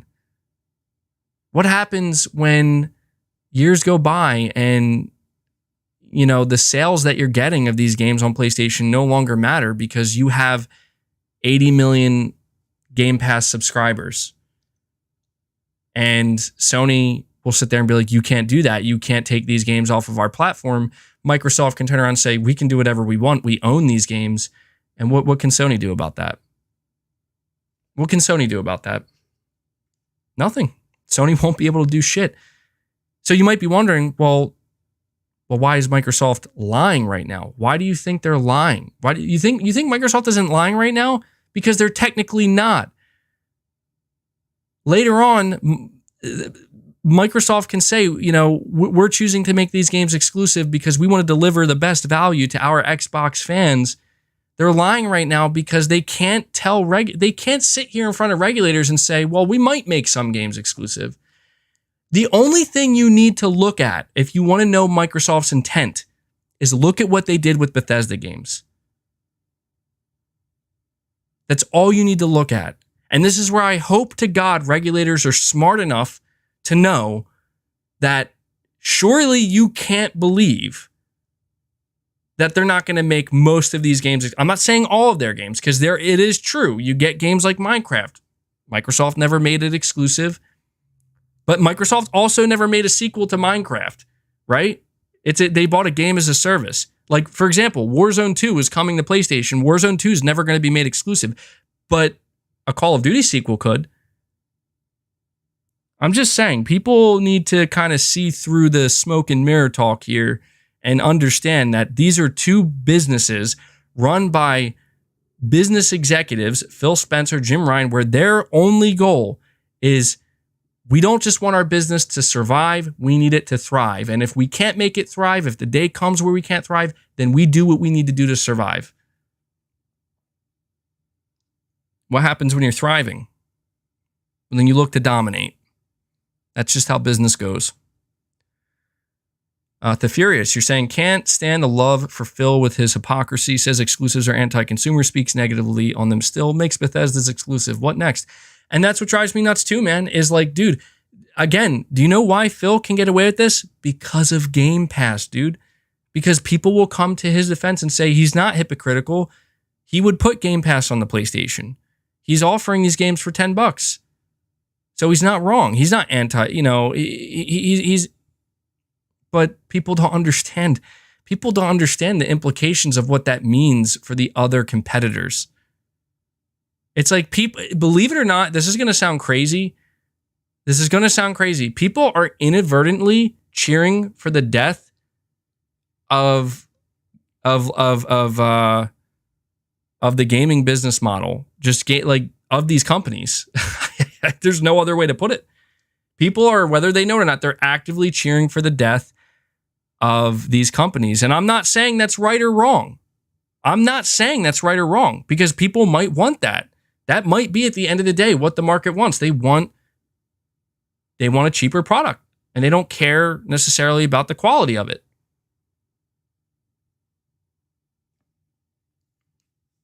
You're saying you think they actually fully know that? Some people definitely know that, for sure. Josh, you're saying, don't let it bother you. I even noticed when Sony has mega announcements, social media and some bigger media outlets immediately drive some negativity. Well, that's what makes it tough these days, man, is that, PlayStation, it's really hard not to keep going on I'm so passionate about this topic today. Like, I have so much to say about it. Let me just say this real quick. When you look back at the PS4 generation, what is Sony doing vastly different with the PS5 generation right now compared to what they did with the PS4 generation? Really think about this. What are they doing just so vastly different? I'm curious what you guys say. I'm curious what you guys come up with. Because there has to be something different, right? There has to be something different. Saying too much cross-gen stuff. Somebody says, see, somebody's already on it before I am. Deliver results as usual. No exclusives now. Somebody says nothing. Somebody says marketing. Zero marketing. So it's fair to say that some things have changed where Microsoft, or Sony, I should say, they're less forward-facing with a public face, like their figures. It's not like Jim Ryan and Herman Hulst and Shuei Yoshida are out here talking in front of everybody's faces. Like, they're not taking that approach anymore. But here's the main point I'm trying to get at. It's not that Sony's doing anything that dramatically different. I want really take a step back and evaluate the landscape. Really take a step back and evaluate what were people so excited about during the PS4 generation. Think about it. What were they so excited about? Why did Sony have so much fanfare last generation? I'll tell you why. It's because of the games. It's because of the games that they delivered with the PlayStation 4 console. They stomped Microsoft last generation because they made better games. They had a better console. Sony they outclassed them in every way in that business model. Now, when you look at the PS5 as a whole, Sony hasn't changed much. They deliver a great console at a similar price point, and they deliver, I know it's a $10 price increase, but it's a similar price point. It's $10 more. I know that for some people, they want to make it sound like a $10 increase to a game is like monumental. It's not. It's believe it or not, it's still very close to $60. But the point I'm trying to get at is Sony as a whole is doing what they've done. They're doing just as good in terms of game releases and delivering on a consistent basis the games and fleshing out their platform. But do you know what the difference is this generation? It's actually not Sony. People think it is. It's not. There are some slight differences with Sony. The biggest difference is what Xbox is doing. Xbox is not playing the same game that Sony is right now. They're playing a very different game, and they have waged a war with Game Pass and with PR and with marketing. And this is I want this point to sink in. Sony did not have to face this last generation. Instead, what Sony got was an incompetent competitor. And that's all Sony had to deal with last generation. And that actually worked to Sony's advantage. So Sony won on both fronts.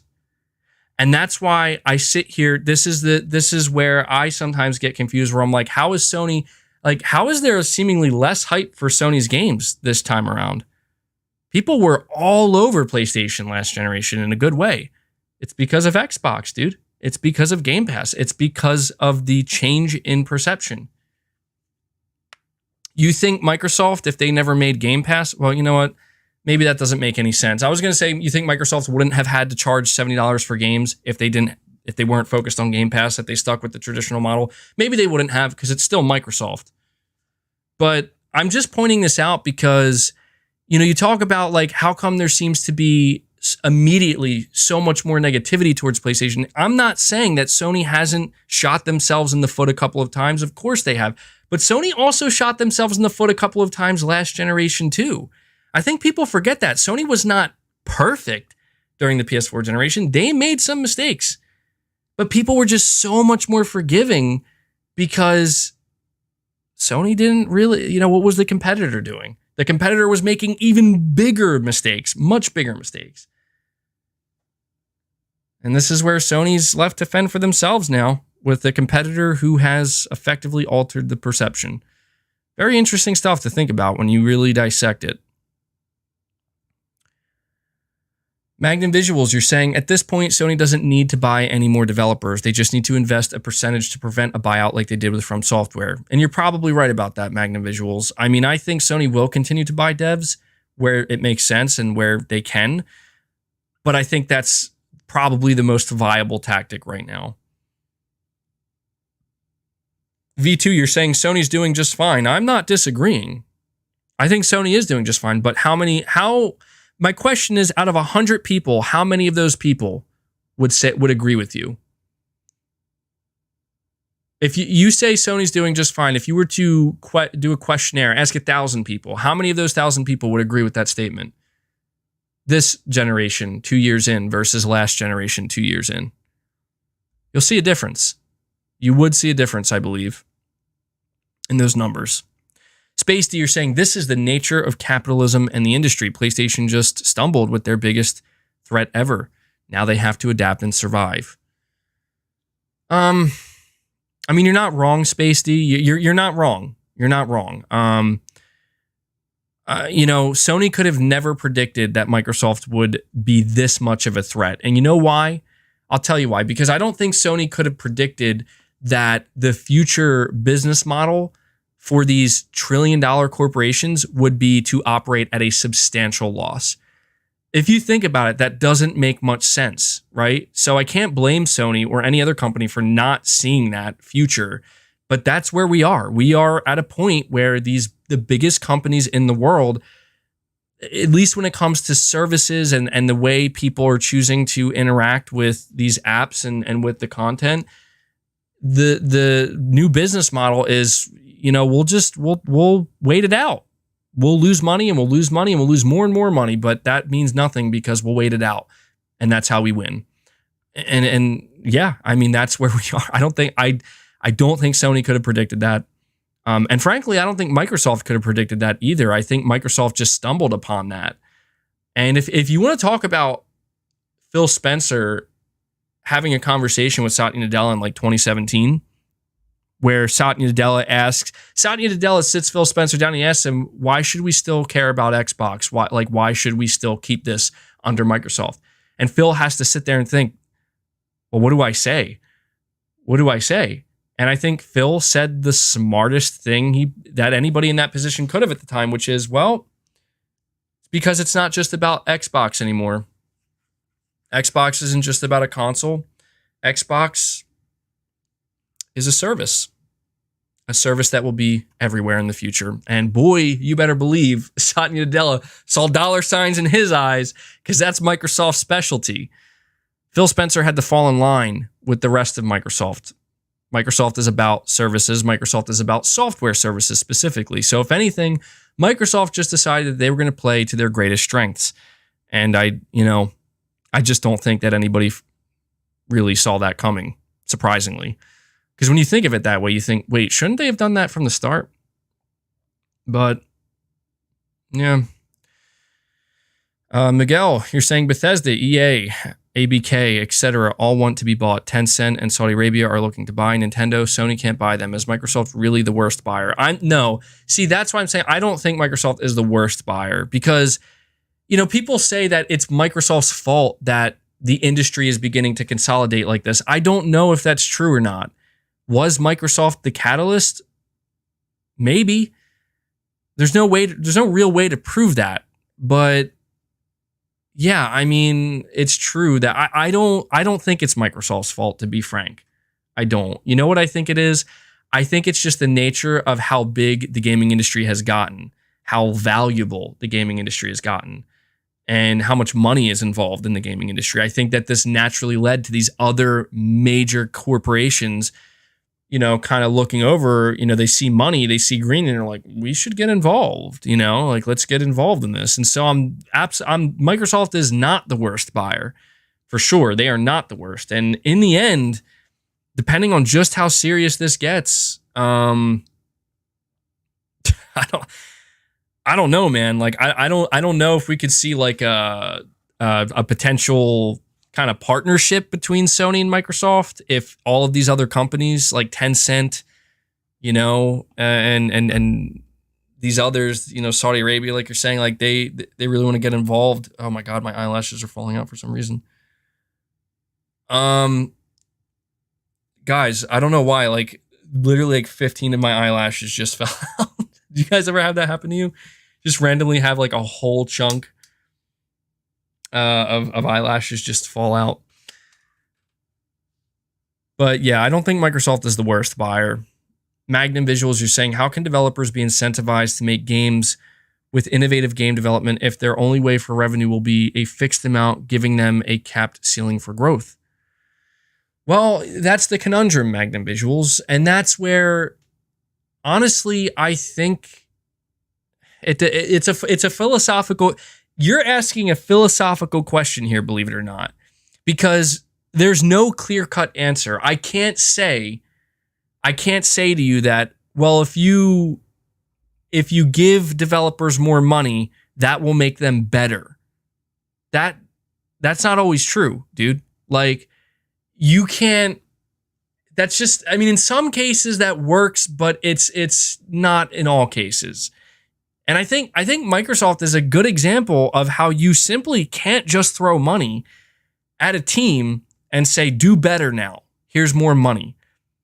Like, let me give you 343 Industries, for example.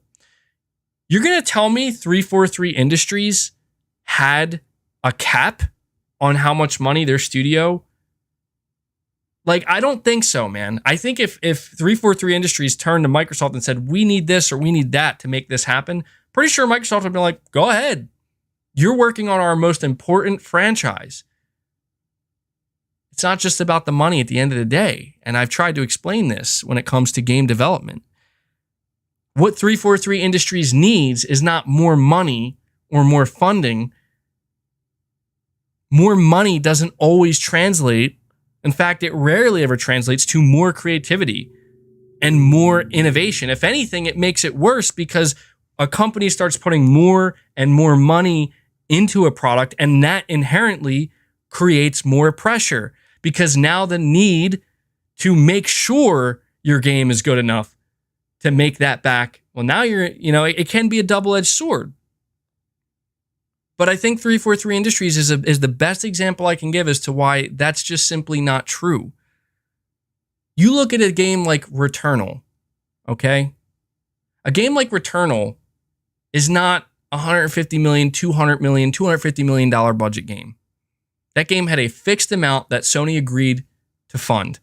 And from that point forward, it was the talent inside of Housemarque that had to do what they could with that money and think to themselves, okay, this is our limit. This is how far we can go. What's the best thing we can make with this? And if anything, that type of operation, if anything, that breeds more innovation, more creativity, because you have to operate that way. You can't just solve every problem with, well, we more money, more funding.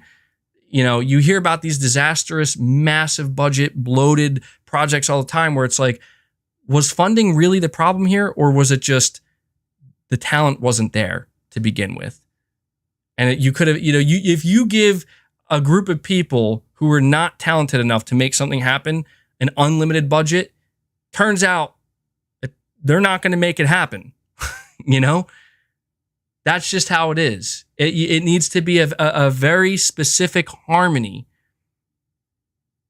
And this is where I think people need to kind of realize that this is what Sony has done so well, is they've achieved that harmony where they're not giving their teams unlimited budget.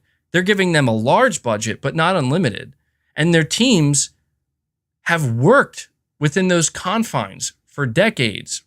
Obviously with people coming and going, but veteran industry talent, they know that it's not just about how much money you're given. It's about what you do with that money and what you do with your ideas and what you do with your talent.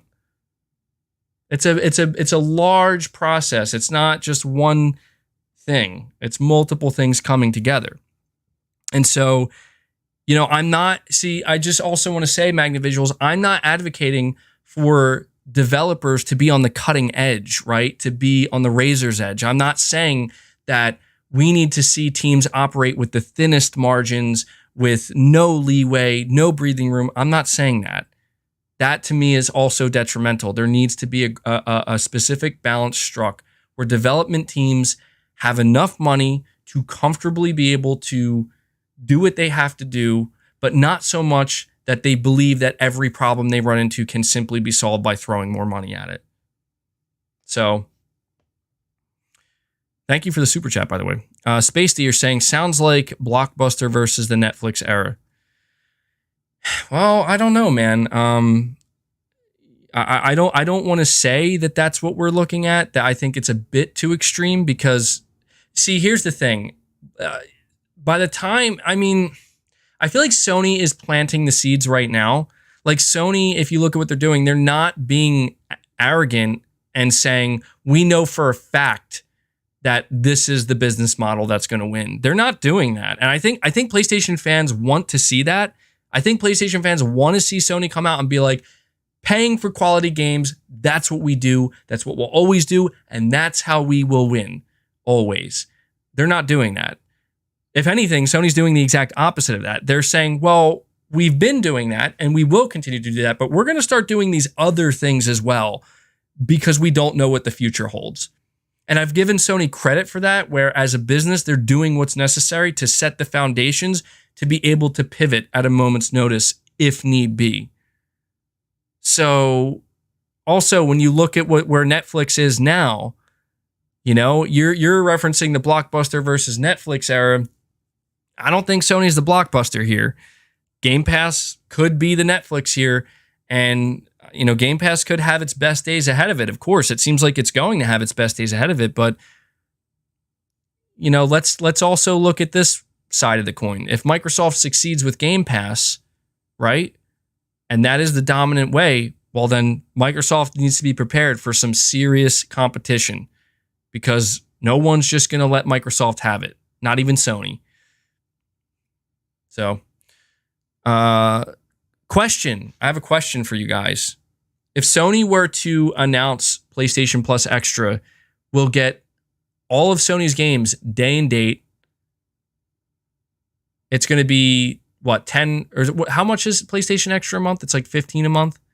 You get all of Sony's games day and date. And Sony also announced that you're going to be able to play them through the cloud. You can access PlayStation Plus Extra on PC, and they're going to continue to grow that.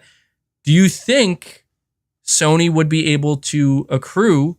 Well, see, that doesn't make sense because PlayStation Plus does have more subscribers than Game Pass.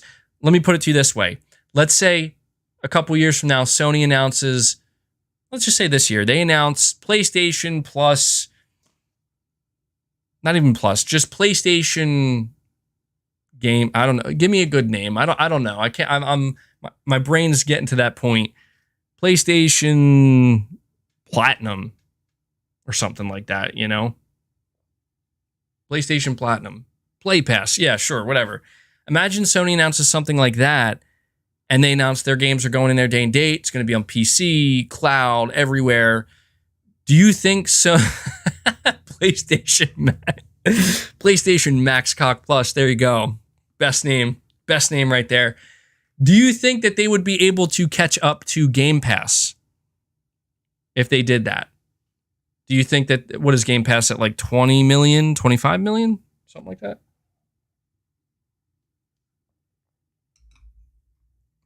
Do you think that they would be able to catch up? Saying no. He says yeah.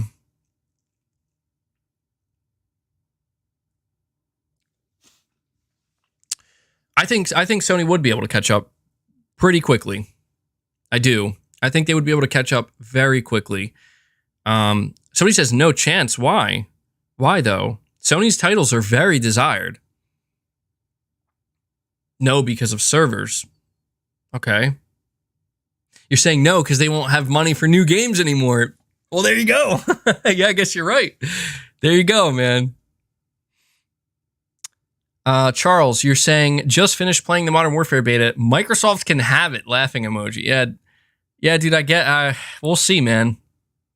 I mean, look, I know some people are going to hate Call of Duty. They still hate Call of Duty. They do hate Call of Duty. They'll always hate Call of Duty, but it's still going to sell well. Like Modern Warfare 2 is going to crush it sales wise. I'm sure you know that. Kaz Jam, you're saying Microsoft can't compete, so they're trying to end exclusives and make everything service based. Well, it's not that Microsoft is ending exclusivity. It's that Microsoft is changing what exclusivity is. Microsoft is saying that exclusives as we know them don't exist, but we will have exclusives within our service. You know what I mean? Like, they still exist. It's just Microsoft is actually trying to change what that is in 2022. And I think that people, again, are not really, fully cognizant of that. James Walker, you're saying if Microsoft can't compete, why is Sony panicking? Sony wasn't panicking. It's not that Microsoft can't compete. Microsoft can't compete in the same way that Sony, they can't compete with Sony properly or Nintendo in the traditional market. Sony is panicking because Microsoft actually isn't trying to compete. They're trying to Trojan horse their service. That's why Sony's panicking. Super Gaming, you're saying, we are in the age where people are mad when a game doesn't come to Game Pass, and their first question about a new game is, will it be on Game Pass? Dude, I know, man, and I fucking hate that shit. You know, like, it looks so sad and pathetic. Like, not because gamers want a great deal, but because you are hurting the gaming industry. You are. You know? Like, if there's I want to stress this one last time. This probably won't be the last time, but I want to stress it again. Why do you think no other video game publisher has created a Game Pass competitor yet? Seriously. So Microsoft's been at it for years. They're not stopping. And we're being told that it's great for the industry.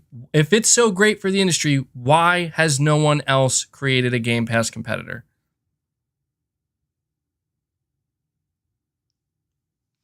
They can't take the loss. Oh. Well, there you go. So I don't want to hear these people who are advocating for Game Pass and pushing for that shit so hard and saying, well, is it coming to Game Pass day one? And you see these people, it's like, guys, I hate to break it to you. The only reason developers get a bag for their games on Game Pass, and I've seen this. I've seen so many people talk about, well, this dev said something positive. I'm sure they did. Specific developers that Microsoft is signing checks to put games onto Game Pass, they're not the ones losing. They're going to take the bag. Microsoft's losing because they're able to lose. They're able to afford to lose that money. Someone is taking a loss. The only thing Microsoft is doing is pulling the veil over and trying to cover it up. Anything to make Game Pass look good. Anything to make Game Pass look like the future. But what they won't tell you is how much money they're fucking losing behind the scenes. And if they told anybody that, you see, again, they don't need to tell anybody. Just look at other companies. Look at other publishers. They are not following Microsoft because they would go under very quickly if they even attempted to try to do what Microsoft is doing. I know. I see people asking if I'm going to move on. I'm going to move on, but I'm not going to apologize. It's my podcast, man, you know, and I'm going to talk about what I want to talk about. And I do encourage you. I mean, hey, I'm very thankful for everybody who's here listening, but keep in mind, like, I'm going to talk about the topics I want to talk about. If you're not interested in them, leave for a little while, come back. If I'm still not done, leave for a longer time and come back, you know, like, I'm not going to apologize for being passionate on my podcast. But I'm saying, like, you have a right to be upset if you want to be upset. But I'm enjoying this. So hopefully that means something, right? It's not like I'm sitting here being like, oh, when's this going to end? I want to stop. I'm really enjoying talking to you guys and talking about this stuff. All right, let me see. Swizz242, you're saying you leave COD on PlayStation to compete with any PlayStation FPS game. Potentially, yeah, that is another angle that we haven't considered. I don't know that Microsoft has to worry about that at all right now because they don't really have any FPSs. Rudy, you're saying don't treat your audience like that, MVG. No, I'm not trying to be rude towards my audience. I just said I'm very thankful for everybody who's here. It's just, it can be frustrating when I see people being like, next topic, move on. It's like, guys, like, come on, man. Like, let me do my thing here. Let me talk about what I want to talk about, get my, express everything I need to express, and just, I'm not telling you have to sit here and listen to it. That's all I'm saying. All right. I'm very appreciative for everybody who does. You guys are awesome. I just want to be honest with everybody. That's all. Because you know what I could say? I could turn around and say, you know what? You're right. I got to get better at delegating my topics. And I've said that many times, and it never works, man. It never. And I don't want to lie to you. It's not a direct lie. It would be an indirect lie, but I don't want to lie and say, oh, yeah, I'll get better at it. But I know like next Sunday and the Sunday after that, and probably every Sunday going forward, I'm going to deviate and I'm going to be off the cuff, off the script, and that's just how it's going to be, you know? So he says, let it all out, MBG. That's what I mean, bro. Like, I got to get it all out there. So hopefully you understand. I love my audience. I think you guys are incredible. Beezer1138, you're saying Microsoft is trying to set a new precedent where spending money on games is for losers and everyone should expect losers expect to get everything for quote unquote free. I don't know, man. I agree. I agree, man. That's the precedent they are trying to set. And it is what it is, man. I see so many of these Xbox dudes, they cheer on Microsoft for buying companies and yeah, putting games on Game Pass. It's like, I mean, look, Microsoft is the one eating the cost, and that's fine. They have to. If Microsoft couldn't eat the cost, they wouldn't be doing this right now. To be honest, if Microsoft wasn't $1 trillion company, Xbox would have went under a while ago. I think the Xbox One generation would have done Xbox in. I think they would have been gone. And that's just, I think, the reality of it. There's a reason why Phil Spencer had to have that meeting with Satya Nadella to figure out the future. Because, dude, Microsoft, people don't know this, at least not everybody's. Dude, Microsoft was, as a company, this Microsoft CEO, they were ready to shut Xbox down or spin them off. Absolutely. And so, again, that's why I never blame Phil Spencer. Phil had to do his job, man. He had to do his job, and he did his job. And now look at him, you know? So I may not be happy about it, but hey, man, when you're in that position, you got to do your job and you got to do it well. Just like, you know, I know people hate Jim Ryan, but it's the same with Jim Ryan, man. Like, Jim Ryan ain't my friend. Jim Ryan ain't out here trying to worry about whether I can afford $70 games. Jim Ryan's job is to put PlayStation in the best possible position they can financially. Timothy, what if Microsoft's end goal is to buy Sony Corp? I don't know. Sony would never do that. First of all, I don't even know that that's possible. I'm like 99.9% sure that's not possible. But even if it was, Sony would never do that. Sony wouldn't. See, that's the thing is like these Japanese companies, they have like a sense of honor. Like they're not just gonna sell, you know, they're not gonna do that ever.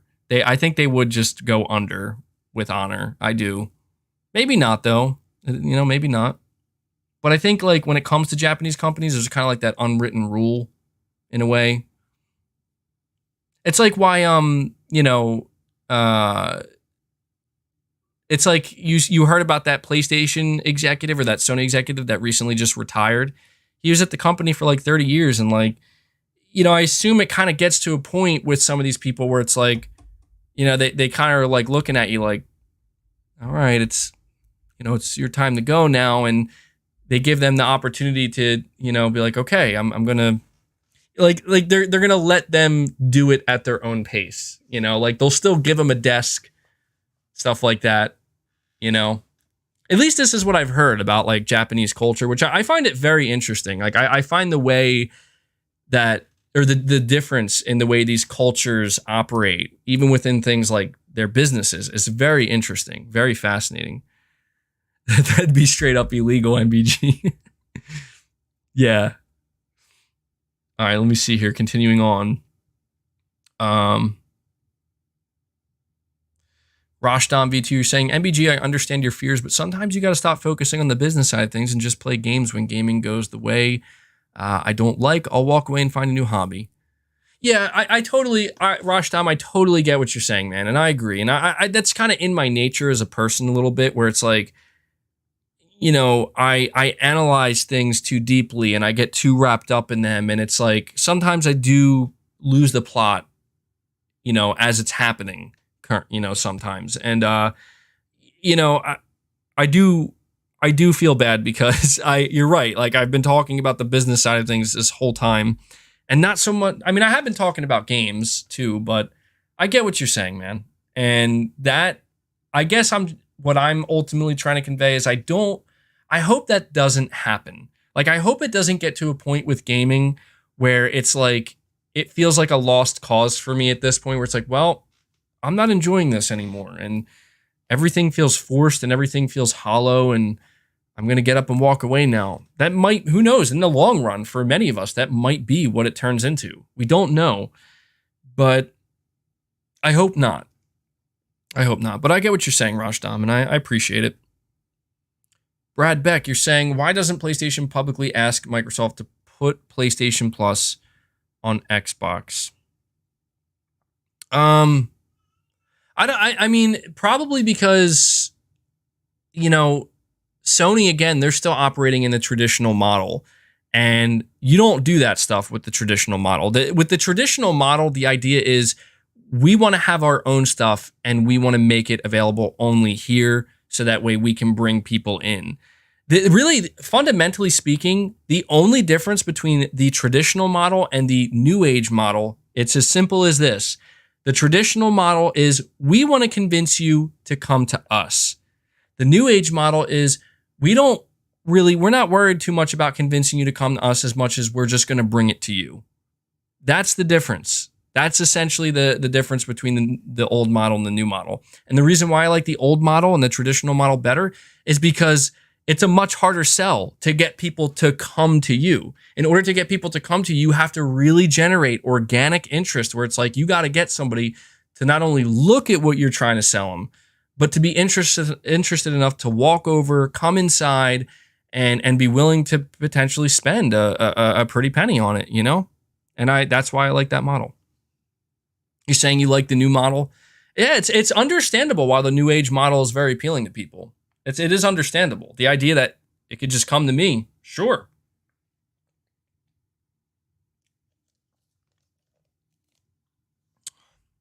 You're saying Sony should have made their own PC launcher?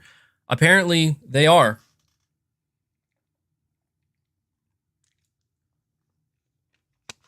Sorry, guys. I got to make sure I stay hydrated here.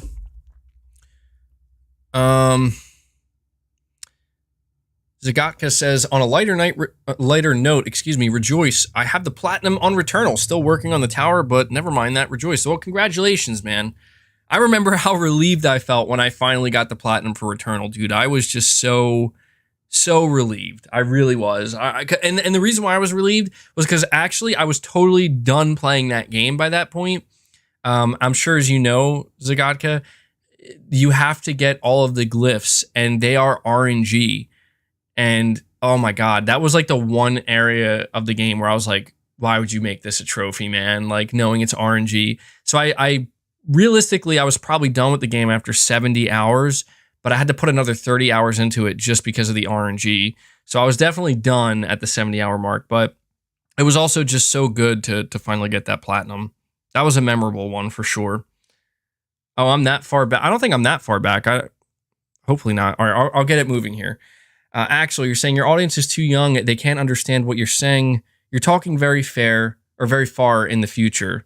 That's true. Yeah, like I'm not necessarily talking about the next year or two. And it's understandable why not many people actually care about the next 5 or 10 years. Onyx, you're saying Sony kills Sega and almost kills Nintendo. Relax, bro. Dude, I know, Onyx. I'm not saying Sony isn't the same beast here. It is interesting to kind of see Sony squirm a little bit, isn't it, huh? Getting a dose of their own medicine to a degree. Sony has always been very cutthroat. I think we all can agree with that. And so, yeah, I guess it is. We do have to kind of witness them get it back a little bit. Big Nabs, you're saying Xbox Game Pass for things. Xbox gets a pass for things PlayStation wouldn't. I think that's true with some things, for sure. Miguel, you're saying you just doomed and gloomed a Game Pass future for an hour, only to then say $10 more on games isn't a big deal. That is the definition of a shill. Is it though? Like, look, man, I'm not. I guess it's because that is actually how I feel, man. Like, I'm not convinced that. Like, you have to think about why I'm doom and glooming the Game Pass future.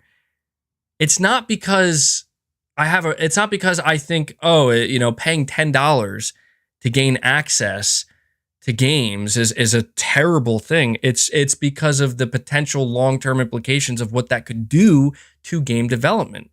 The reason why I'm okay, the reason why I think it's really not as big of a deal, let's face it, dude. People call me a shill no matter what. So I'm just going to give it to them straight. I don't think it's a fucking big deal, not nearly as big of a deal, to pay $10 more for a video game you really want. Like, if you really want it, if $10 is make or break, I don't know what to tell you at that point. I'm not saying it isn't expensive. Don't misconstrue what I'm saying. If you want to buy God of War for $70, I'm not sitting here saying, oh, that's cheap. That's extremely affordable. No. Not saying that. I'm saying if you were willing to pay $60 for God of War and then them saying, well, it's $70 now, not $60. And then that's where you're like, fuck that. This is ridiculous. I don't get that. Like, I get how you may feel like you're being taken advantage of because I'm not saying we want to see the price increase. All I've ever tried to convey, and this is all I've ever tried to convey, is that Sony delivers me great AAA games that I don't get anywhere else, and I pay $60 for them. Okay? If they come out and say, in order for us to continue to make sure we can make the type of profit we need to make to continue to make these games and invest in them and grow the PlayStation business, we have to raise it $10. Okay. Like, that's where I'll be like, all right, then I will pay that extra $10. And if I can't afford it, I can't afford it. But again, I've always said it. Until Microsoft shows me a game like Horizon Forbidden West or God of War Ragnarok, games like that on a consistent basis, games like Death Stranding, right? Games like Ghost of Tsushima. Show me those games entering Game Pass day one for $10, and then I might start to reconsider just exactly how I feel about paying an extra $10 on top of $60 for my AAA games. But again, even when Microsoft does eventually achieve that, I don't know that they're going to match Sony's games, but when Microsoft puts out games like Starfield on Game Pass, we know why people will completely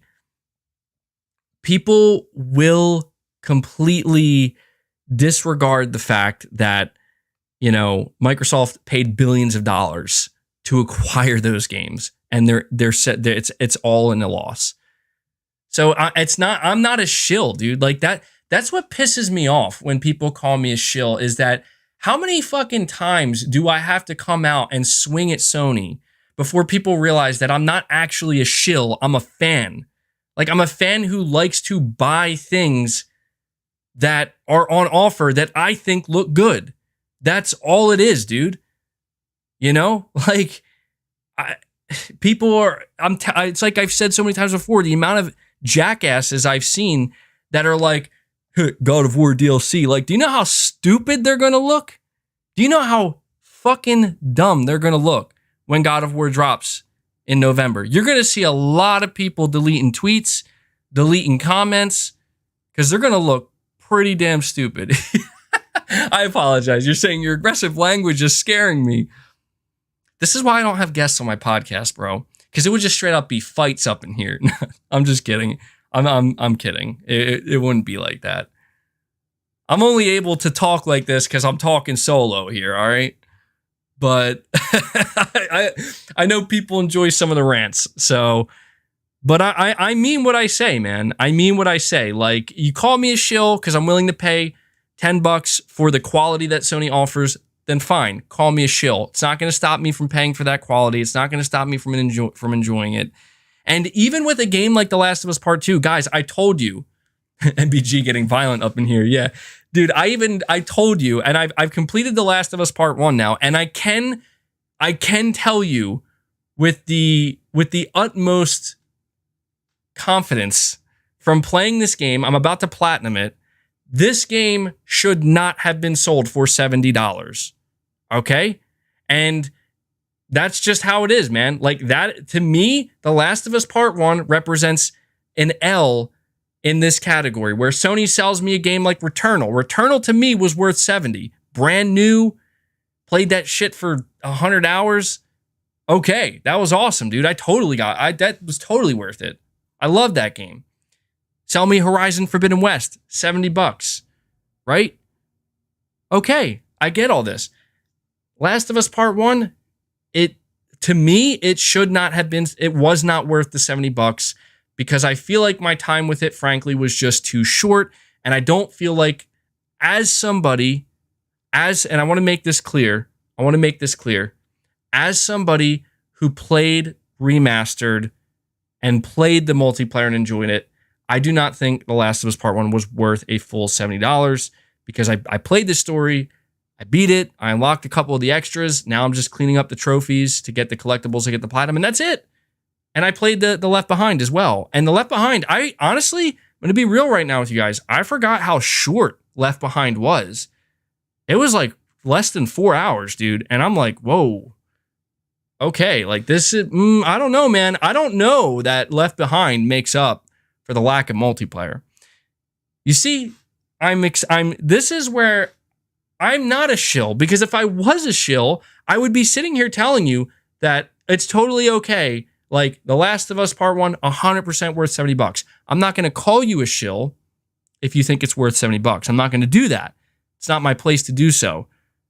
I can only give you my opinion, and my opinion is this was an area where Sony, I think you took the $70 price tag a little bit too far with this game. I think it should have been $50. I think $50 would have been an absolutely fair price point for this game. I'm not discounting any of the work that devs put into it. I'm not saying that hard work didn't go into it. Has nothing to do with that. But for the entire package and what is on offer here, that's it. You know, I feel like for me personally, it wasn't worth the $70, and that's just how it is. And so hear me out on this. So going forward, the next remake that Sony wants to sell me for $70, I'm going to be a little bit more hesitant. I'm going to be a little bit more, okay, I really need to look deep into this now, because I mean, don't get me wrong, guys. Like, I'm going to be real with you right now. I'm probably going to buy it. I have a YouTube channel. I have something to gain here by talking to you guys about it, giving you my thoughts on it, right? But still, just for me, myself, and no one else, no YouTube channel, Bloodborne Remake. If Bloodborne Remake is ever real and they want to charge $70, I'm going to have to evaluate whether that'll be worth it. Now, for me, a Bloodborne Remake might be more worth it because I didn't play a Bloodborne Remastered. Okay, we didn't get a remastered version of Bloodborne. We never even got a version of Bloodborne at 60 FPS. So in that case, you know, they add the DLC, the whole thing. We'll see. But yeah, you know, you're saying a Bloodborne remake is worth 120 to you? Don't tell Sony that, bro. Don't let Sony know that. I'll pay whatever dude. I see all you guys coming out here be like, take my soul for Bloodborne remake. I'll give you everything. It's like, dude, don't tell Sony that, guys. Come on now, we can't go that far. Yes, so here's a question. How much do you guys think Silent Hill 2 remake is going to be from Bloober Team? You think that's going to be 70, or do you think it's going to be 60? Or do you think it should be less than 60? Because apparently that's real.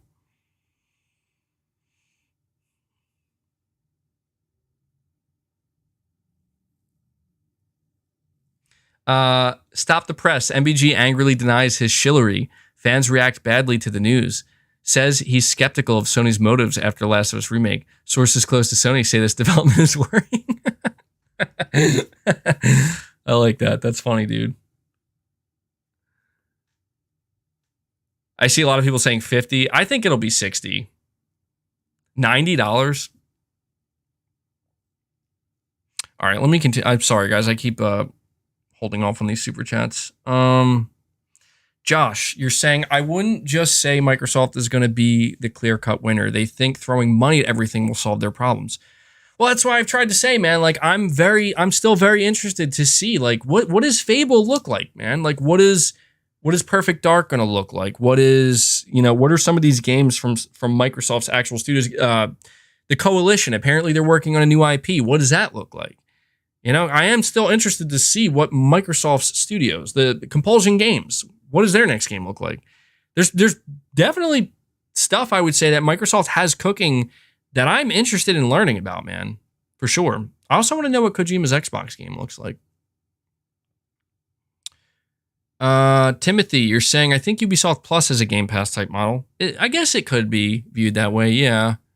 I guess I just mean like we haven't seen a competitor that's trying to achieve the same scale and scope. Like nothing even close. Like I'm going to be honest, I don't think people think of Ubisoft Plus when they think of Game Pass competitor. I don't think so. Maybe I'm wrong about that. You're saying Sony should have bet on themselves like Nintendo did. Nintendo doesn't need Bungie, Epic Games, Activision / Blizzard, and Rockstar. That's true, but look, that is very true, but there is a reality here we have to acknowledge. And that reality is Sony's games, for as well as they sell, for as popular as they are, for as beloved as they are, they're not doing Nintendo numbers. No one's doing Nintendo numbers.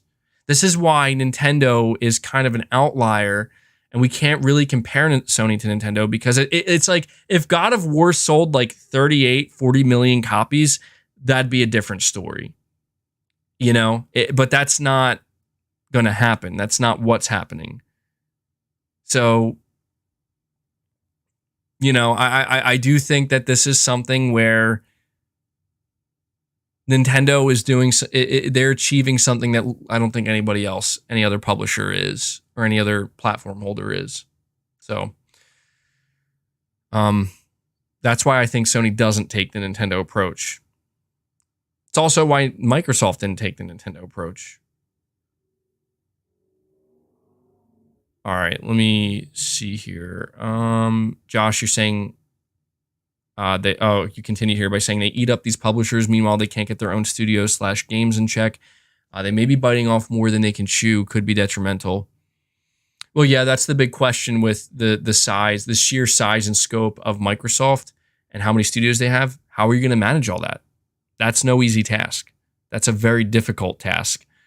Timothy, you're saying, I think Ubisoft Plus, I already read that. Whiskey Gaming, you're saying, what if Sony partnered with someone like Amazon or Google to make their service successful? Both of these companies have tried the gaming industry and it didn't work. Could Amazon / Google's dude, I'm going to be honest, when it comes to the future of these mega companies like Google and Amazon and Tencent and others, it's very uncertain. We have no clue what their plans could be or what moves they could make. And that is why I think Microsoft, frankly, doesn't see Sony as long-term competition. Microsoft knows Sony can't compete, financially speaking, on that same level, but Microsoft does know that these companies can. And Microsoft, just like us, just like Sony, doesn't know what these companies could plan in the future. So, interesting to think about. James, you're saying Game Pass is like Netflix. Somebody had to be the first. Now, how many services are there? Well, that's true. Somebody had to be the first. We'll see what happens. I am going to move to another topic, though, which everybody should rejoice. MBG's moving on. He's finally going to shut the F up about this. All right. Now, the question is, which topic do I move on to? I want to talk about Kojima a little bit, if you guys want. I know a lot of you guys do like the Kojima talk. So I'll ask you, do you want to talk about Kojima Productions? You want to talk about Phil Spencer visiting Kojima? Kojima Productions teasing out their next game, apparently. Still rumors of Silent Hill. I see somebody saying no Kojima. Well, let me see. How many other topics do I actually have to talk about? I see there's a mixed reaction to the Kojima discussion. All right, I will try to be more timely with these topics, all right? Because it is getting late here, and I will try to be more timely and respectful of the fact that I can probably only go on for a limited amount of time here. I don't know how long exactly, but there is actually something I do want to talk about when it comes to Kojima Productions, okay? And for those of you who don't want to hear me talk about Kojima, you might be pleased to hear this. All right? Press Xbox podcast. You might be pleased to hear this. I don't have a whole lot to say, but here are a couple points I do want to make. Number one, we saw that Kojima was teasing out a poster of a silhouette of a woman, which I believe is Ellie Fanning. How do you say her name? Is it Ellie or L? I think it's Ellie Fanning. Like, I want to say it like L-E-L-L-E, but I'm pretty sure you say it Ellie. So Ellie Fanning. And it's just L. Like so I was right. Okay. Yeah, so my intuition was correct there. I do just want to say L. So it's, people have discovered it's Elle Fanning.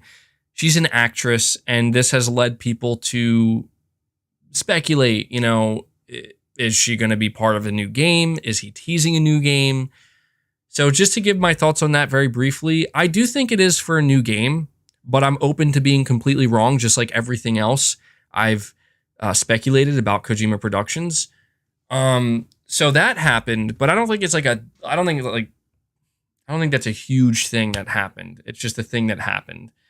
And, and so this leads me into my greater point that I'm trying to make here, my bigger point.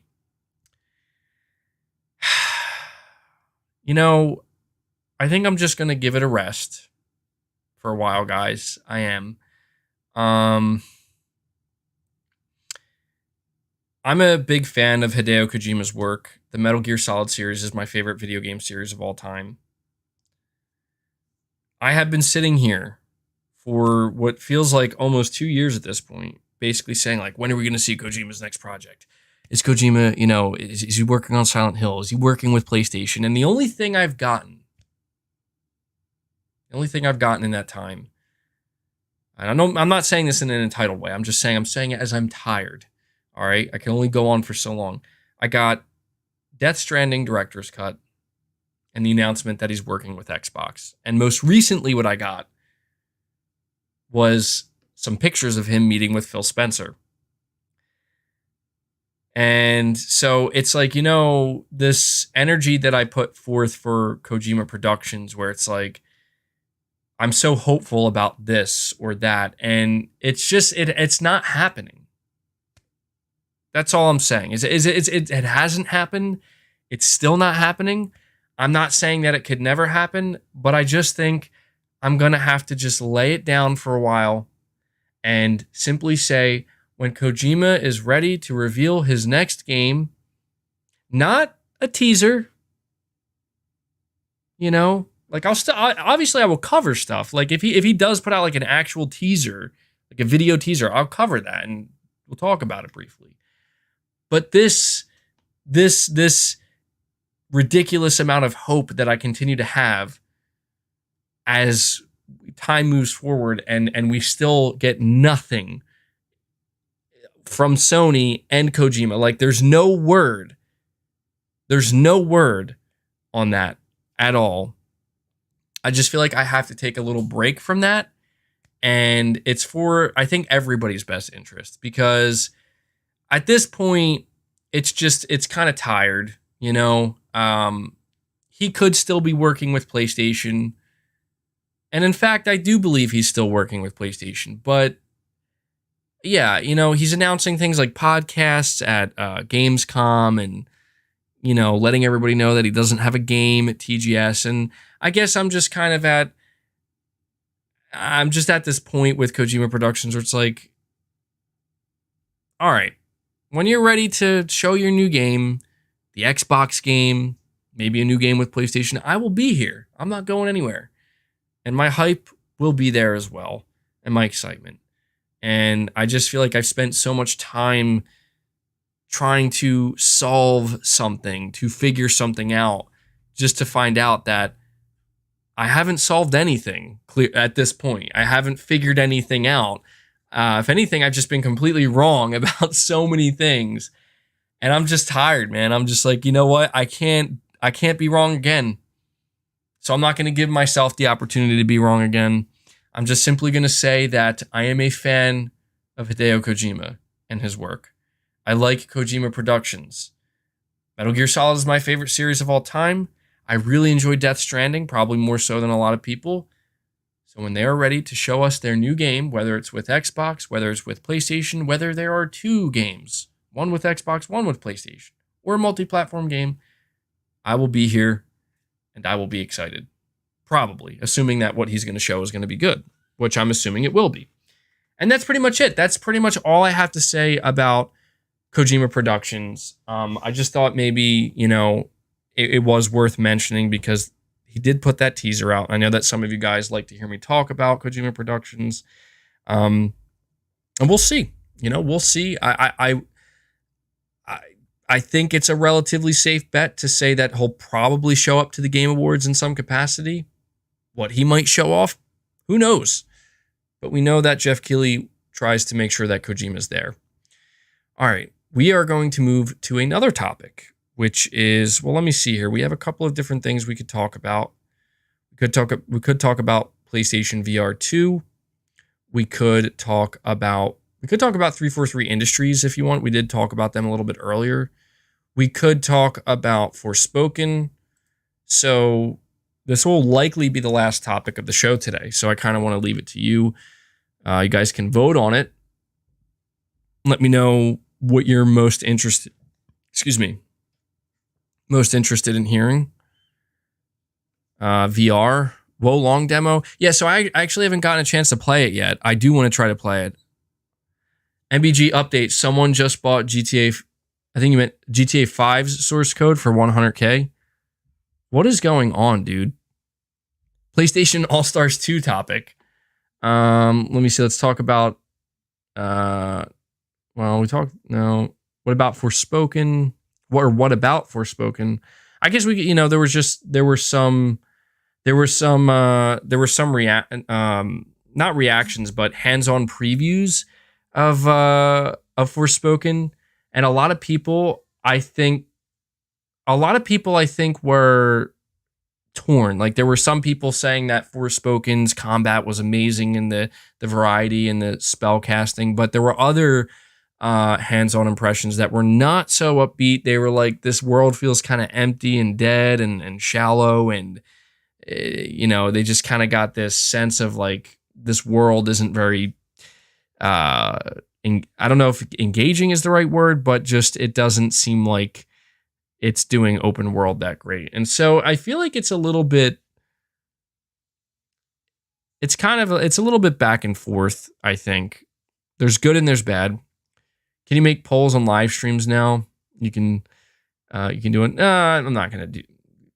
Can you do that? I don't know. I don't think you can make polls on live streams. If you can, I don't know how. I would have to look into that. I don't see any option here. There are polls. Let me see. Let me check here. Customization. I don't know where they're located. I don't see anything here. Details, maybe. How am I not?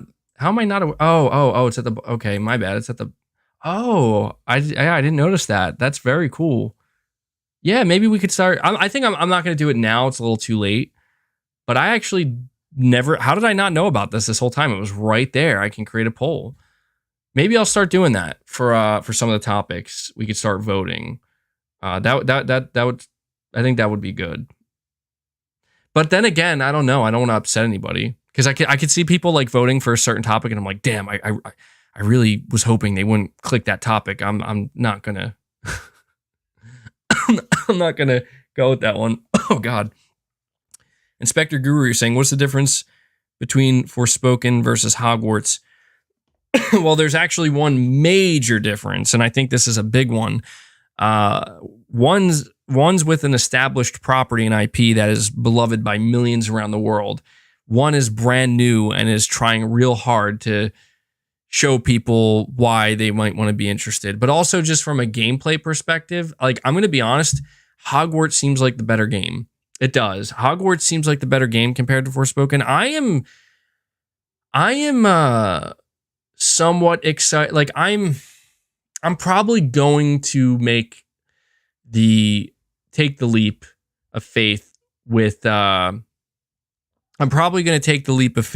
with Forspoken and give it a shot and buy it, but I am very trepidatious. I do have some concerns, and my biggest concern with the game is that I'm gonna buy it and I'm gonna be like, wow, like I like the way the game looks, the gameplay is really fun, but I'm afraid that I'm gonna get to a point where I'm like, this story and this dialogue, I can't do it. Like I just can't do this anymore, and that's what I'm most nervous about, because everything I've seen of the story, everything I've heard when it comes to the dialogue, I'm just like, this is, to me, this, I'm not saying it's bad, but it's not capturing me at all. Like I could see myself kind of playing through Forspoken and just being completely tuned out of the story and what's happening and the character interactions, and just basically playing it for the gameplay and the boss battles and the RPG aspects, which I think is totally okay.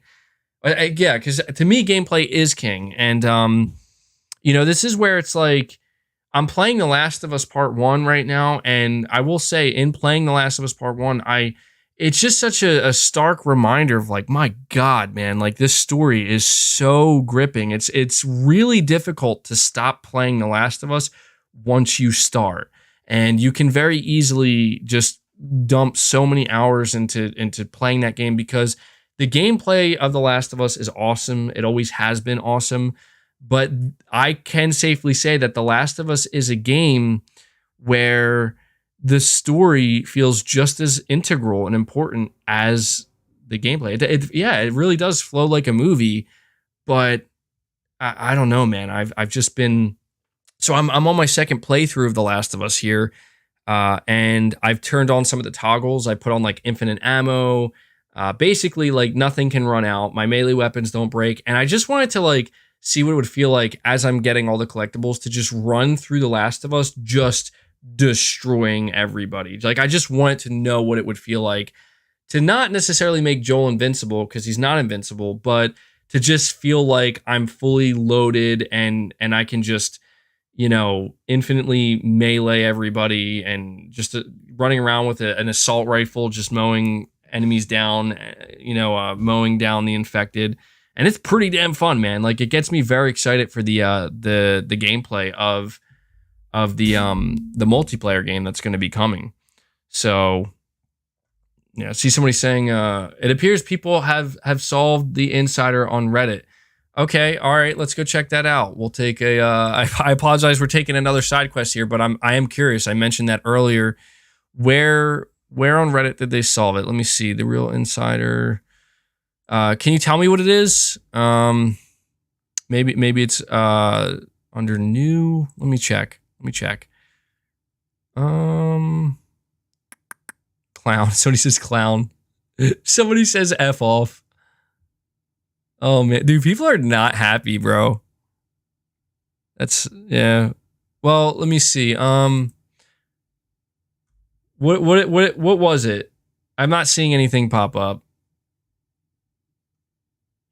Waved Max, you're saying melee everybody. Yeah, dude. So one of the greatest aspects of The Last of Us is the melee, man. Like when you upgrade your melee weapon and you just nail them right in the side of the head with and you pull them. It's brutal, but oh my God, that is like one of the most satisfying. It is brutal, but it's extremely satisfying, especially when you're doing it to the infected. Like clickers, I think clickers are very intimidating. And especially when you're playing on harder modes, they are extremely intimidating, but there's just nothing more satisfying than just running up to a clicker and just boom, like one hit with your melee and they're done, and it just feels very good. Also, you know what a great feeling is? After playing the game on hard, right? Because I didn't want to go any higher than hard mode. Bloaters are pretty difficult on the harder, at least on hard, and I'm assuming they're even more difficult on the harder modes. And then playing the game again with infinite ammo turned on and an assault rifle, dude, I dropped a bloater literally within 10 seconds, just unloading, and it was pretty satisfying. It was pretty funny, actually. You're saying you beat the game on Grounded this weekend? Nice, dude. Yeah, I don't know if I could do Grounded. I don't know that I would have fun doing Grounded. Yeah, I don't know, man. me see. You're saying check out Wanted Dead. I put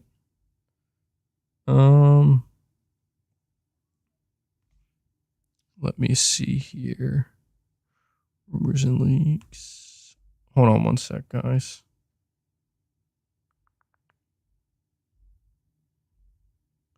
All right. MBG, it's December. The Game Awards most likely. You know, I want to say something here. I actually, you know what? I apologize. We're going back to this because I totally forgot that there actually was something I meant to say. Silent Hill, Kojima Productions, Blue Box Game Studios. I'm not going crazy here. I swear I'm not. I just want to bring this up to you guys because I wasn't expecting this. So this insider dude, the real insider as he goes by on Twitter, he has been correct about everything so far. And it's interesting that you mentioned December, the Game Awards, okay? So apparently that's what he's trying to tease out. Now check this out.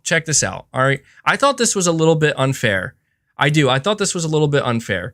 This guy, if you've been following him, he doesn't seem like he jokes around that much, at least up until this point. Like I've been following this guy, the insider. He seems relatively serious. He's definitely trying to get some clout here, which is fine. Like he's trying to let people know that he is a good source. He's like calling out people because he put out the God of War image the day before the state of play. And this was obviously telling people that God of War was going to be there. People started talking shit on him, basically saying another one of these fraudulent insiders. And he kind of like dunked on them and was like, did I get exposed? Because he was correct. He dunked on Jason Schreier for having all of the Assassin's Creed information. So he puts out this tweet and I was just confused as to why he would do this. And people were saying he was trolling. And I'm like, look, I'm not saying he isn't trolling. He very well, there's like a very, very good chance he could be trolling. But it's just, it doesn't line up with what he's trying to achieve on his Twitter account with his name and his reputation here. So he said on September 6th, Silent Hill, period. Okay, he said Silent Hill. And then he comes out on September 16th and says, be patient and believe me, I've seen things with my own two eyes. And so if you look at a lot of the replies he got by saying this, people were getting really frustrated. People were saying, like, dude, whatever, man. Like, we've heard enough. You know, of course it's real. And it's understandable. People are at their wits' end. Silent Hill fans are at their damn wits' end with this stuff. So then the next tweet, he puts a picture of Hassan Karaman with the background being abandoned and a very faint picture of Kojima standing behind Hassan Karaman. And he says, describe this man with one word. And then he says, okay, that's enough Twitter for one day. And obviously, he has almost 500 replies here. It's absolute chaos down below. So then, check this out. Okay, this is where I want to kind of give my thoughts on this. I put out a tweet, and I said, let me get this straight. Both the snitch and the real insider, I just said the insider, two extremely reliable insiders, are putting some type of focus on Blue Box Game Studios' abandoned real-time experience. Okay then, LOL. And he actually replied to me, and he said, please give it up, man. And what was interesting is when I look at the replies, he says, please give it up, man. A lot of people were like, dude, you were the one who did this. Like, you were the one who put the picture out. You know? And they're kind of calling him out a little bit. And I'm not mad. Like, if anything, the only thing I would be mad about is if he's trying to fuck with me. You know what I mean? Like, I took this as him saying, like, dude, that's not what it is. All right. He's just doing, and he's doing it for fun. That's how I took it. And that's fine. Like, okay, so we're getting an establishment from this guy that he's going to troll and he's going to mess around a little bit. That's what I took from that when he said, please just give it up. But people were basically saying to him, like, dude, you were the one who put this image out. What did you think was going to happen?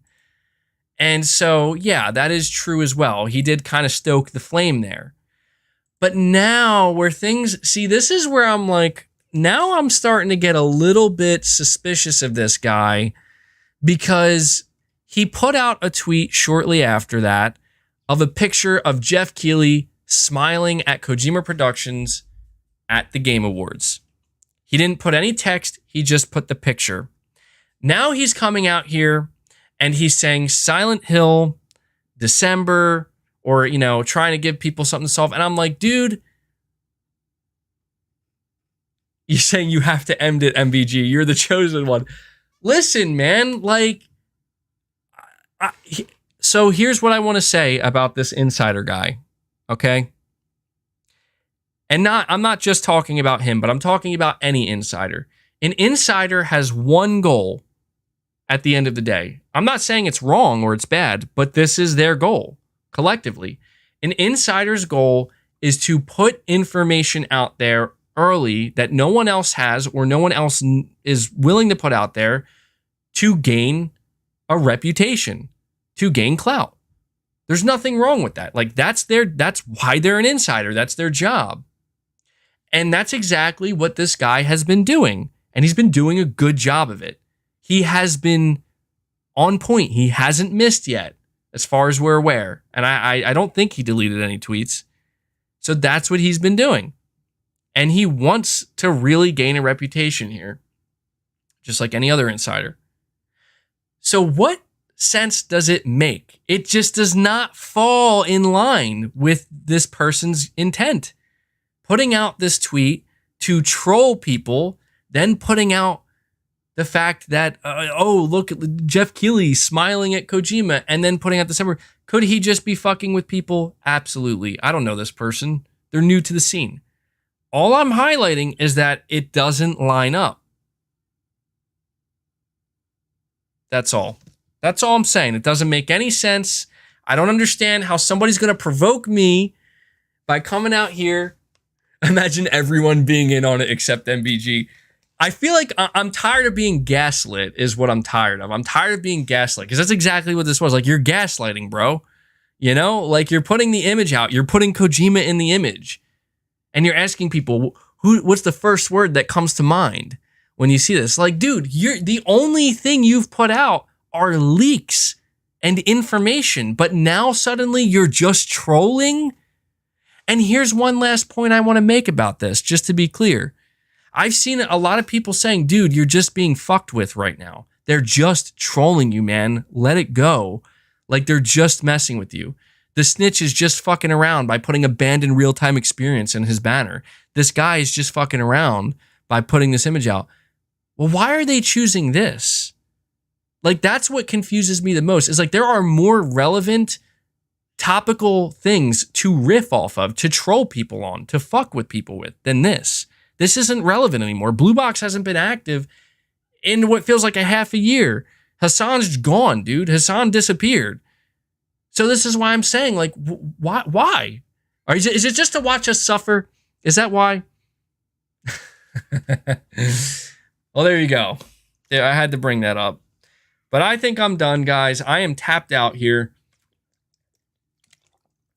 You know, I would talk about PSVR 2. I would talk about PSVR 2, but the reality is I don't know that there's too much to say. You know, you're saying they do it to troll, MBG. Well, you know what? Here's what I'll say. Here's what I'll say. Insiders, and this is the final word I'll give on this topic. Insiders have one goal and one goal only, and that is to gain a reputation and to gain clout. It's not a bad goal. It's just that's what their goal is. That's why they're doing what they do. To troll is to create a very different type of reputation. To troll actually goes completely against gaining clout and gaining respect. If anything, you're just making people laugh. And I'm not saying an insider can't do that. They can do whatever the hell they want. I'm just saying it doesn't align with the end goal here if the end goal is clout and reputation and to be right. That's the main point. The main point of insiders is to be right before anybody else. And this doesn't really line up with that. So fuck it, I'm just going to say it. I'm pretty sure Kojima's still making Silent Hill, and I'm pretty sure Blue Box Game Studios is actually just one giant fucking troll, and I will just continue to believe that until the end of time. I just also want to say one last thing before I head out here, guys. Isn't it just kind of suspicious how Kojima has been pretty much quiet and silent about his games for the same amount of time that we've been basically asking Sony to come out and talk more and reveal more, and they just kind of seem to intertwine a little bit. Anyway, that's all I have to say for you when it comes to Blue Box and and the whole thing. Michelle Butts, you're saying, hey, MBG, did you see the post of Kojima, Jeff, and Jordan Peele talking? What do you think, movie or game? I don't know. I saw that, and that was pretty cool. I know Jordan Peele, he's really moved up. I know Jordan Peele from his Key and Peele days, and he was absolutely a genius on Key and Peele. That is some of the funniest shit I've ever seen in my life. They have some of the best skits I've ever seen. And so it's really cool to see him kind of move up. And then there he is. He's talking with Kojima. So I don't know. They could have just been talking about the movie. They just could be chilling and hanging out. So, Ron. Yeah, there we go. Dude, if you haven't seen Key and Peele, do yourself a favor. Do yourself a favor and check it out, man. You really will be doing yourself a favor. And thank you for the $2, Ruthless. But that's it, man. That's all I got for you. I am tapped out, man. I put so much energy into these podcasts. Like, I don't even realize it, that by the time I'm done, I'm just so drained. And I have to go refuel. So before I head out here, guys, I want to give a couple shout outs. Stop the press. Belligerent embattled YouTuber MBG doubles down on his wild speculation on Silent Hill. I am doubling down. I am going to double down because I can't not double down at this point. You know that, right? Like, I'm on the hill, man. I can't leave the hill. I'm either going to live or I'm going to die on this Silent Hill Kojima Productions hill. All right? And I want to make it clear. I'm ready to die here, but I'm telling you, I called it. And this isn't about being right. It's just about I couldn't see it any other way. Over 1 year ago, it's been a year and practically 6 months at this point, I'm fairly certain that we knew about this a long time ago, and it will turn out to be true. And I'm going to die on that hill. But, you know, at least I can take comfort in knowing that if I do die on this hill, I'm not dying on this hill alone. So that's always, I can take a little bit of solace there. But all right, a couple of shout outs before I end this. First of all, big shout out to every single person who donated a super chat. I seriously want to extend a massive thank you. I'm very grateful for your continued support, and I continue to emphasize what is just simply the truth. I'm able to do these podcasts on a weekly basis, and I'm able to produce content on my channel because of you guys. If you didn't continue to support me in the way you do, I literally couldn't do it anymore. So I'm eternally grateful for that. And it's a privilege to be able to do this for you guys and hang out. I also want to give a big thank you to my members. So a big shout out, deserving shout out to Play Has No Limits Plus, Junior Jackson, Josh Z, Agile Ice 24, Skin Tight Salmon, RU46 N2 Ray, Whiskey Gaming, Pragmatic Hat, Hidden Leaf Tutaka, Nakamichi, D Luffy, Big Norman 0518, Padsy, and PlayStation Pete. Then we have Play Has No Limits. Shout out to DG Ad, Rune Gasoden, Space Gambler Jr., Lady K, Black Waifus, Kevin Kahan, John Renzi, Zanarkan Blitzer, JDTV, Josh McGill, Sir Speaks a Lot, Shorty Faye, Shaky Shako, Tyson Webb 509, Black Manta 1989, and Brandon Chad Perez. Thank you guys for your monthly support. And also, before I go, a very big shout out and thank you to Devil Shooter for always doing the timestamps for the podcast. They usually go up within 24 hours or so of the podcast ending. And, you know, he does a great service to the community here. And I know a lot of people appreciate that. So thank you so much for that, man. And yeah, you know, some crazy shit going on, guys. GTA6 leaks. Insiders are popping up left, right, and center. And PlayStation fans eager to know if Sony's going to hold the showcase. So I don't, honestly, at this point, I have no clue. I have no clue what to expect from PlayStation in this upcoming week. But what I can tell you is I will be sure to cover anything interesting, exciting, or unexciting that may happen. So, all right, guys, that does it. Leave the stream a like on your way out. I think we could hit 600 likes, and I will catch you guys with regular content, hopefully starting tomorrow. So until then, take care, everyone.